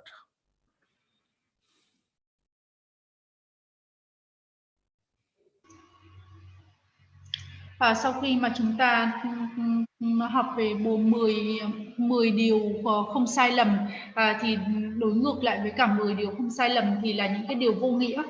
Thì ở đây chúng ta có những cái điều vô nghĩa là 14 điều vô nghĩa. Điều thứ nhất là giống như trở về từ đạp châu bảo với tay trắng khi lờ đi giáo pháp thiêng liêng sau khi có được thân người, đó là điều vô nghĩa. Thế sau khi mà chúng ta mà đã có được cái thân người chân quý này rồi, chúng ta có được một số những cái khả năng, thế nhưng mà chúng ta không sử dụng cái khả năng của mình, thì cũng giống như ngày xưa vào cái thời xa xưa đó, thì thường là mọi người hay đi đến những cái đảo châu báu để mà lấy những cái châu báu về, thế và có những cái tên cướp biển và là khi mà đi về thì nó cướp hết, thì quay trở về là tay trắng, thì cũng hoặc là đi đến đấy và là chỉ có nhìn thôi, và không làm gì cả, và sau đấy thì quay trở về.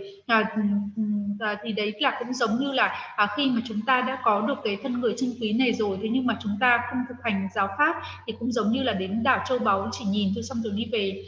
Thì có một cái câu chuyện là vào cái thời xa xưa thì có hai vị thầy cùng đến, hai vị thầy người La Đắc cùng đến Tây Tạng để mà học.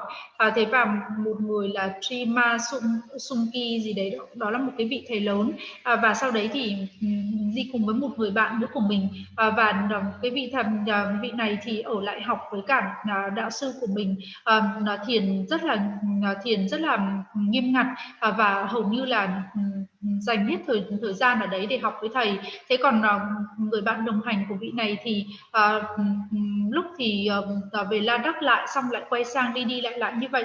Thế và một thời gian sau thì vị Trimasuke kia thì đã trở thành một cái bậc thầy rất là lớn, và bậc thầy và có thể đi truyền giảng được. Trong khi đó thì vị này vẫn cứ đi về như vậy, và vị này bảo ô, người bạn của mình bây giờ đã trở thành một vị Rinpoche như thế kia rồi. Thế thì ở đây nếu như mà cứ đi lại với những cái sự vô nghĩa như vậy, thì cũng không thể nào mà sử dụng được cái thân người chân quý này, thì cũng giống như là khi đến đảo châu báu và quay trở về với hai tay trắng. Thì đấy là một cái ví dụ minh họa để cho cái điều thứ nhất này.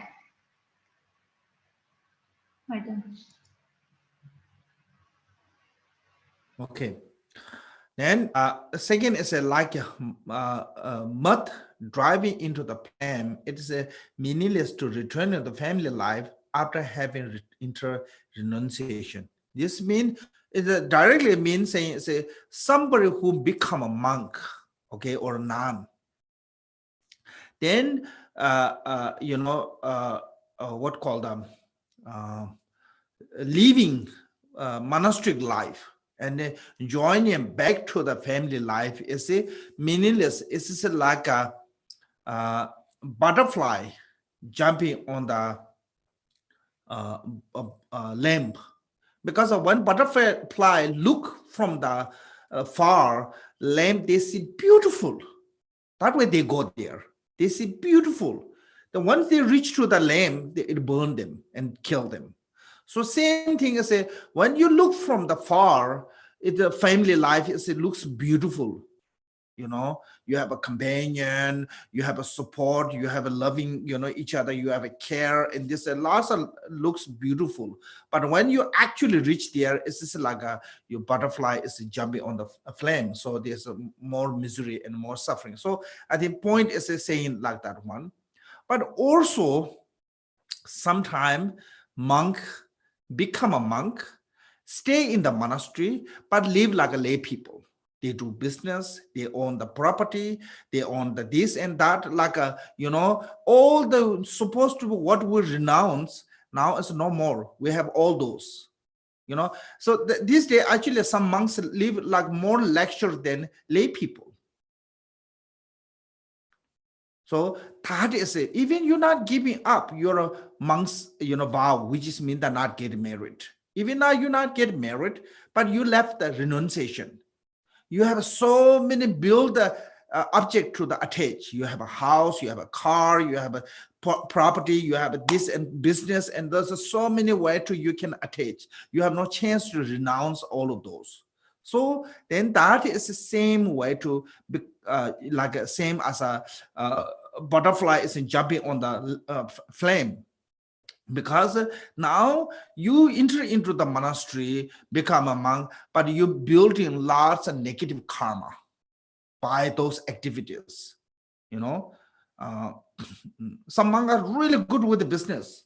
I mean, they can make lots of money and they're really skillful and those and things. But that is it. So that way, I think one is it talking about the direct vote. Is it talking about the first join to the monastery, then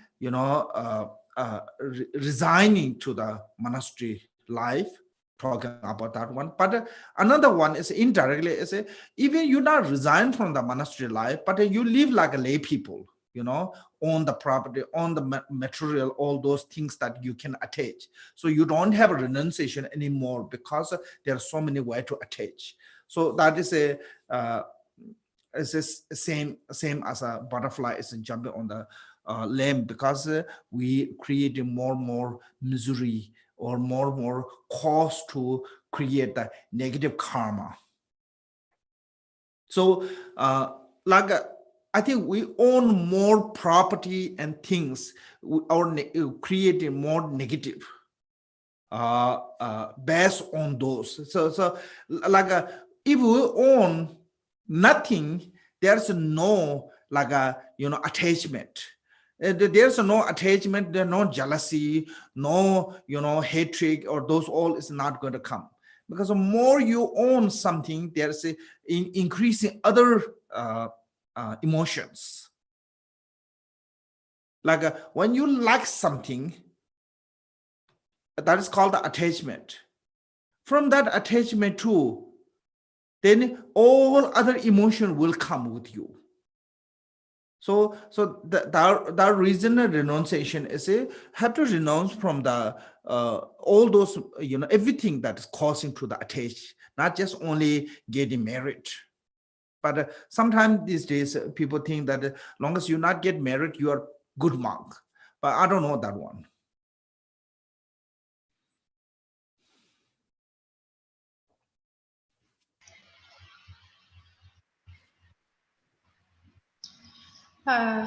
Điều tiếp theo là giống như con thiêu thân lao vào ngọn lửa thật vô nghĩa khi quay trở về gia đình sau khi xuất gia. Thì điều này muốn nói rằng là gì? Một người khi mà đã xuất gia trở thành tăng hay ni ở trong một tu viện và sau đấy lại từ bỏ cuộc sống tu viện và quay lại trở về với cả cuộc sống thường nhật, thì cũng chả khác gì khi cái con thiêu thân khi mà nó nhìn thấy cái ánh lửa, và đối với nó thì cái ánh lửa đó là nó một cái gì đó, nó như là một cái gì rất là đẹp đẽ và nó bị thu hút bởi cái ánh lửa như vậy, và dù chúng ta có cố ngăn nó lại thì nó vẫn lao vào cái ánh lửa đấy để mà nó chết. Thế và nếu như những cái người mà ở xa thì nhìn thấy là cái đời sống gia đình nó rất là đẹp đẽ, có những cái tình yêu, có những cái người bạn đời, và thế nhưng mà khi mà trải qua thực tế thì sẽ thấy rằng là nó sẽ có rất là nhiều những cái sự đau khổ. Thế cũng giống như là cái con thiêu thân khi mà nó nhìn từ xa thì nó thấy cái ánh lửa nó đẹp như vậy. Thế và khi mà đã trở thành tăng ni ở trong tu viện rồi, thế nhưng mà có những cái người mà xuất gia trở thành tăng ni ở trong tu viện, thế nhưng mà bản thân họ khi mà họ lại có rất là nhiều tài bảo, họ lại có đất đai, họ có nhà cửa, họ có ô tô, và có những cái vị tăng mà mặc dù là sống trong tu viện nhưng mà họ lại có những cái cuộc sống lại còn sướng hơn cả những cái người bình thường. Mặc dù là họ không cưới vợ cưới chồng, thế nhưng mà họ lại có rất là nhiều những cái tài sản, những cái bất động sản như vậy, và như vậy thì họ đã xây nên những cái sự bám chấp, họ xây nên những cái sự bám chấp vào những cái ngôi nhà, vào những cái gì mà họ sở hữu, những cái tài bảo, và như vậy thì không có cơ hội cho họ để mà buông bỏ. Mặc dù là đã bước chân vào tu viện để mà buông bỏ cái cuộc sống thế tục rồi, thế nhưng mà họ lại còn vướng bận hơn vào những cái cuộc sống thế tục như vậy. Thế và có những cái vị tăng mà thầy biết rằng là họ làm những cái công việc kinh doanh, họ còn làm rất là giỏi và họ rất là thiện xảo như vậy. Thế đâu ở đây nhìn những cái lời này thì muốn nói một cách trực tiếp là đến những cái người mà đầu tiên là gia nhập vào tu viện và sau đấy thì buông bỏ cái cuộc sống tu viện.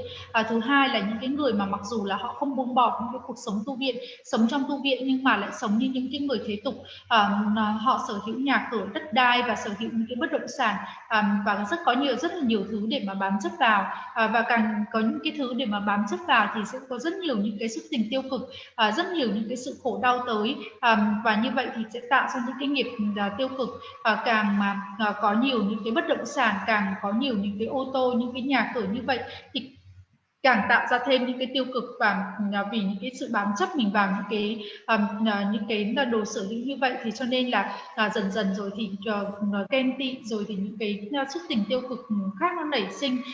Mặc dù là nói rằng là không cưới vợ cưới chồng gì đấy thì nó là điều tốt, nhưng mà thầy nghĩ rằng là không phải là như vậy. Like dying at the thirst at the shore of a lake or ocean, it's meaningless to live not near, I think, with, I think, the noble master, noble Dharma master, while having no devotion. So this is a, devotion in these days, devotion means that you like your guru. It's not talking about. Devotion means that, like, especially you really want to be eager to learn, eager to receive instruction, eager to, really want to gain what your guru have a knowledge, then it's become. Otherwise, sometimes some guru is really great, and but a monk live with that guru really not good educated, not learn much, from that guru's quality is not come really to that monk. Sometimes it happen. So this is it's not saying is that monk doesn't like the guru. Yes, that monk really much like the guru, have a really care about the guru, but have no interest of the want to learn the dharma, from that guru. So that way, just always be busy with the other things. So this one is the right after, like what called disrobing, returning to the family. Even the number 2 is returning to the family is meaningless. So this one is a number 3 is even you not return to the family, you're not gone back to the lay life, ordinary life, but you stay in the monastery, you stay with your guru. But if you not learn from that guru with the devotion day, if you not learn anything from that guru, then it's meaningless, because you like it's like you die with the thirsty, even you live with the water. If you not drink the water, living with the water not going to give you the survive. So you have to drink the water to survive. So same thing is, you have to hearing, contemplate, meditate from that guru's wisdom, then you can gain that. So that way, just living with the guru, around the guru, near the guru is not good enough. If you not have interest on the dharma, you not have a what called the devotion or faith, as a like a we have a 3 faith. Okay, that 3 faith is not same as how people normally think as a faith, devotion. People normally think as a devotion mean that you really like that guru. Okay, it's really special for you. That is a thing as a devotion. But here, what does the devotion mean? We have a 3 faith: vivid faith, eager faith, trusting faith. Okay, especially eager faith, is really important. If you have that eager faith, then you will learn all that special quality from that guru. So that way, like a great teacher, one great teacher can have 2-3 students. Maybe one become like that teacher, and then one become a less than that. One become nothing learned from that teacher. It's nothing have to do the teacher's quality or skill. It's have to do is that student's interest or devotion to want to learn or not. So otherwise, just living with that is not good enough. So that is I think here a little bit have to be understand what does devotion mean.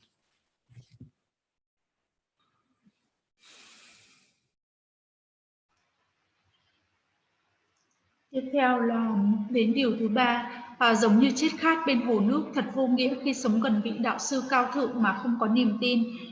Thì ở đây thì đôi khi chúng ta hay nghĩ là niềm tin vào vị đạo sư, thì ngày nay thì chúng ta cho rằng là chúng ta thích cái vị đạo sư đó thôi. Thế còn ở đây thì cái niềm tin tưởng vào cái vị đạo sư thì có nghĩa rằng là muốn nhận được những cái chỉ dẫn của vị đạo sư. Thì vị đạo sư thì có thể là những cái bậc thầy rất là lớn, rất là nổi danh. Thế nhưng mà những cái vị tăng mà sống gần với vị đạo sư đó, mặc dù là suốt ngày sống ở đấy, không phải là họ không thích cái vị đạo sư đó, mà thậm chí chí là họ rất là thích vị đạo sư của mình, thế nhưng mà họ không muốn học và họ không có ý định là họ sẽ học giáo pháp, thì họ không thể nào mà họ trở thành một cái người mà giỏi được cả. Thì cái điều thứ nhất là nói rằng là cái điều thứ hai là nói không là quay trở về gia đình sau khi xuất gia. Thế thì đến điều thứ ba là khi mà mặc dù là có cái niềm tin tưởng, thế nhưng mà ở gần cái vị đạo sư mà cũng không học được một chút gì cả, thì như vậy thì cũng là một cái điều vô nghĩa. Thì cũng giống như là khi mà sắp chết khát mà ở cạnh cái hồ nước, thế nhưng mà không uống nước thì làm sao mà sống sót được. Thế cho nên là mặc dù là ở cạnh hồ nước thì cũng có thể chết khát, mà chúng ta cần phải uống nước từ cái hồ đó. Thế ở đây mặc dù là vị đạo sư của chúng ta là một cái người rất lớn lao, là một cái người rất là trí tuệ, thế nhưng nếu như mà chúng ta không nghe, chúng ta không quán chiếu, chúng ta không thiền định, thì làm sao mà chúng ta có thể có được một cái trí tuệ như vị đạo sư của mình. Mặc dù là sống gần cái vị đạo sư, thế nhưng mà hoàn toàn không có những cái hứng thú để học pháp. Và ở đây thì chúng ta thiếu một cái niềm tin tưởng, và cái niềm tin tưởng ở đây chúng ta nhớ rằng là cái niềm tin tưởng là có 3 cái niềm tin tưởng: sống động, và niềm tin, và cái niềm tin rất vững chắc. Và ở đây thì chúng ta cần phải có một cái niềm tin tưởng rằng là chúng ta mong muốn là chúng ta giống như vị đạo sư của mình. Nếu như mà chúng ta mong mỏi như vậy thì chúng ta mới học được những cái phẩm tính từ thầy. Thế và có những cái vị đạo sư thì rất là có tên tuổi, thế nhưng mà và vị đó có 2 đến 3 người học trò. Thì có những cái người học trò thì có thể là xuất sắc, giống như là thầy, có những một người thì có thể là không kém hơn, và có một người thì mặc dù là cũng sống cùng như vậy, và nhưng mà không biết một cái gì cả, và cũng không có một cái phẩm tính nào cả, là bởi vì rằng là họ không mong mỏi. Thế ở đây không cái việc mà vị đạo sư đó có là một cái người mà có đầy đủ phẩm tính, một cái người có trí tuệ, một cái người thông tuệ, thì cũng không liên quan gì. Bởi vì là ở đây phải là hoàn toàn là cái người học trò. Đấy là cái sự hứng thú của người học trò. Người học trò có muốn sống với giáo pháp, có muốn trở thành giống như sự vị đạo sư của mình hay không. Đấy là cái điều mà ở đây muốn nói là giống như chiếc khát bên hồ nước, và thật vô nghĩa khi sống gần vị đạo sư cao thượng mà không có niềm tin. Thì cái niềm tin này là cần phải được hiểu là như vậy. Okay, so the leaning X against the tree trunk is meaningless as to have dharma practice that is not used to remedy to for root and ego clinging. So this is like a, X to cut the tree. Normally people use the X to cut the tree, but if you not use the X, just X put next to the tree, it's not going to cut the tree. It's just meaningless. Same thing as you learn the Dharma, but you're not using those Dharma as a root remedy to root downfalls. Like it's called the 4 root. 4 root is like killing, stealing, sexual activity, and lying. It's called, they are the root of the vow. If you damage them, it's called destroy the vow. Other cannot destroy the vow. So like a tree, if you cut the branch grow back. But if you cut the root, it never grow back. So similar like that, root of the vow is this 4. So if you're not using the remedy as your dharma, whatever you learn for those root damage, then, or you're not using as an ego clinging, like self-cherishing, ego clinging, self-grasping, and you're not using dharma as an antidote of them, then it's like you're not going to, dharma is really useless, because dharma is the antidote of those negative. All the antidote of the negative is Buddha taught the dharma. Like Buddha taught the 3 baskets, Vinaya, Abhidhamma, Sutra. Okay, Vinaya is the antidote or remedy of the attachment. Abhidhamma is a remedy of the ignorant, and Sutra is a remedy of the aversions. If you learn the Dharma but are not cutting those 3, negative emotion, and it's meaningless of learning those remedies. So you learn all the skill, but not using that skill same way. You know how to cook really well, but you don't want to cook. Then it doesn't matter you know or not, you're not going to get the food. So that reason, Dharma, whatever we're learning Dharma is a remedy to the four root and ego clingings.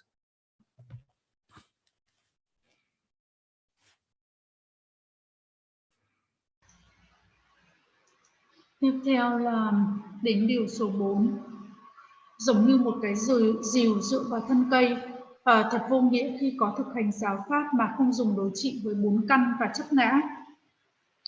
Cái rìu thì rất là sắc, thì dùng để cắt các cái để chặt cái cây. Thế nếu như mà chúng ta chỉ dựng cái rìu vào cái thân cây mà chúng ta không dùng để mà cắt thì sẽ rất là vô nghĩa, bởi vì là cái cây nó vẫn còn nguyên như vậy. Thế và ở đây thì khi nói về rằng là 4 căn, thì căn nguyên của những cái sự suy đồi thì có 4 căn, là thứ nhất là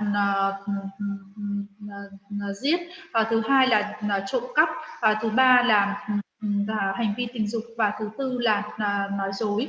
Thì đấy là 4 cái căn của nguyện. Nếu như mà chúng ta mà phạm vào một trong 4 cái căn này thì sẽ là phá vỡ tất cả những cái nguyện của chúng ta. Khi mà chúng ta nói rằng là căn là những cái gốc, khi mà chúng ta cắt một cái cây mà chúng ta cắt cành đi thì nó sẽ vẫn mọc lại được, đấy là những cái nhánh. Thế còn nếu như mà khi mà chúng ta đã cắt những cái gốc rễ đi, những cái căn đi, thì đương nhiên là cái cây nó không thể nào mà sống lại được. Thế và ở đây chúng ta cũng có thể là chúng ta bị phá hủy nếu như mà chúng ta vẫn còn có những cái sự ái ngã, và chúng ta không sử dụng pháp như những cái cách đối trị với cái ngã của mình, thì như vậy thì là cũng sẽ làm vô nghĩa thôi. Chúng ta thực hành pháp để mà dùng pháp như là những cái sự đối trị với bản thân mình. Đức Phật đã thuyết về Tam Tạng Kinh, giới luật, kinh luận và tạng luận. Thì giới luật là để đối trị với tất cả những cái sự bám chấp, kinh luận là để đối trị với những cái sự sân hận, và vi diệu pháp hay là tạng luận là để đối trị với tất cả những cái sự vô minh. Thế nếu như mà chúng ta thực hành pháp mà chúng ta không sử dụng pháp để mà đối trị với những cái căn và những cái chấp ngã của mình thì nó sẽ rất là vô nghĩa. Cũng giống như là chúng ta biết nấu ăn nhưng không bao giờ chúng ta nấu ăn, thì như vậy là cái việc mà chúng ta biết nấu ăn nó cũng hoàn toàn trở nên vô nghĩa.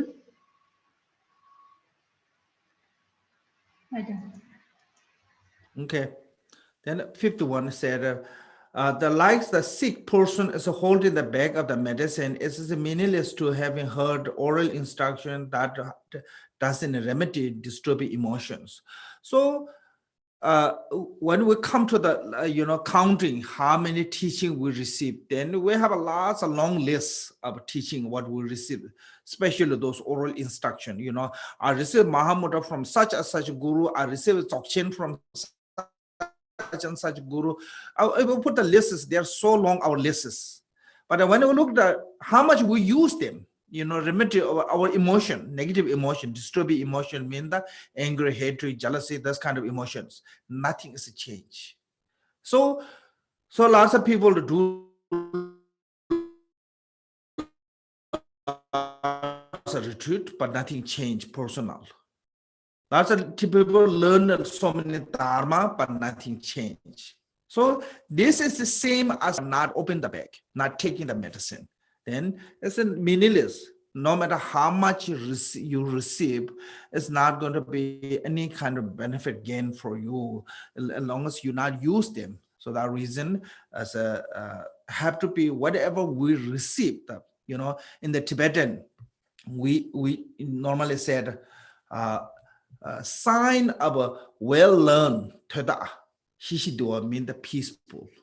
So if you are really well-learned Dharma is become more peaceful, more disciplined. Teda Shishiduas.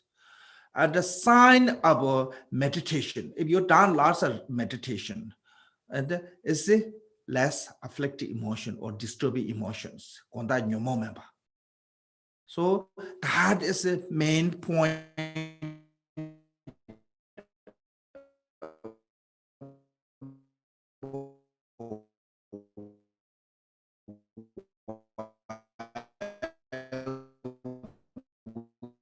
that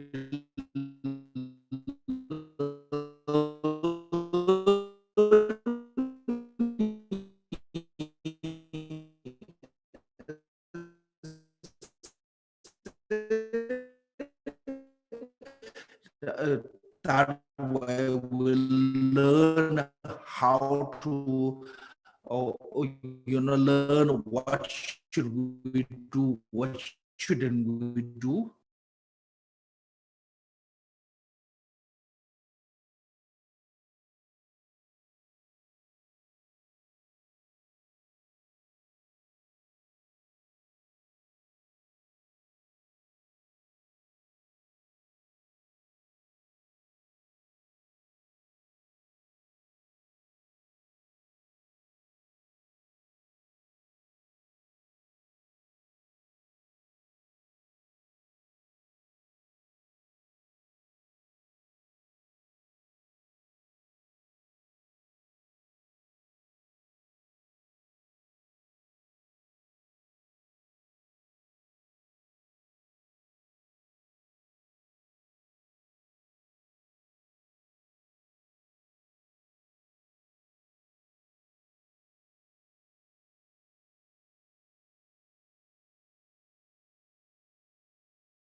Khenpo, you are mute.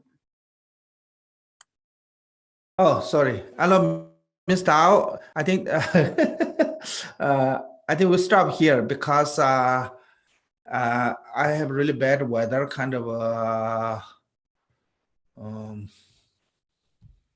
windy here. So I will continue. I did continue next week.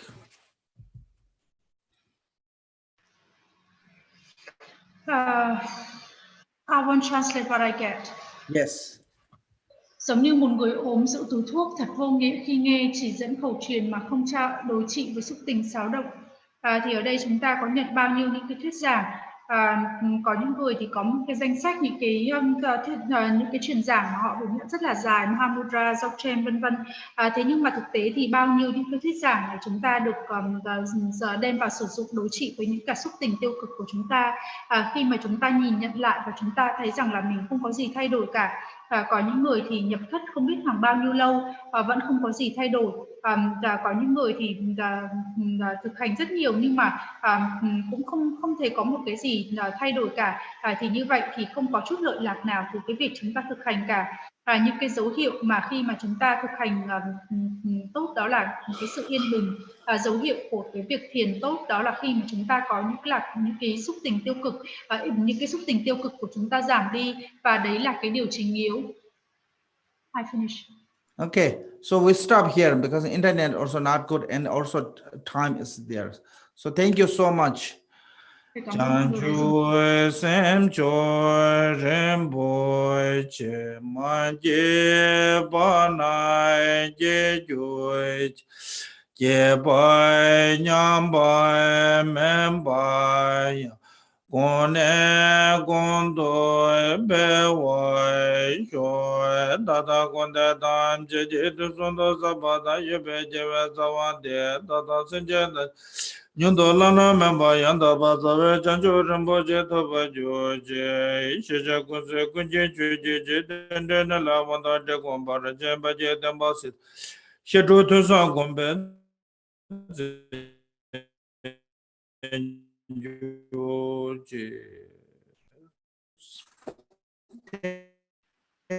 Thank you so much, everyone, and good night and have a good day.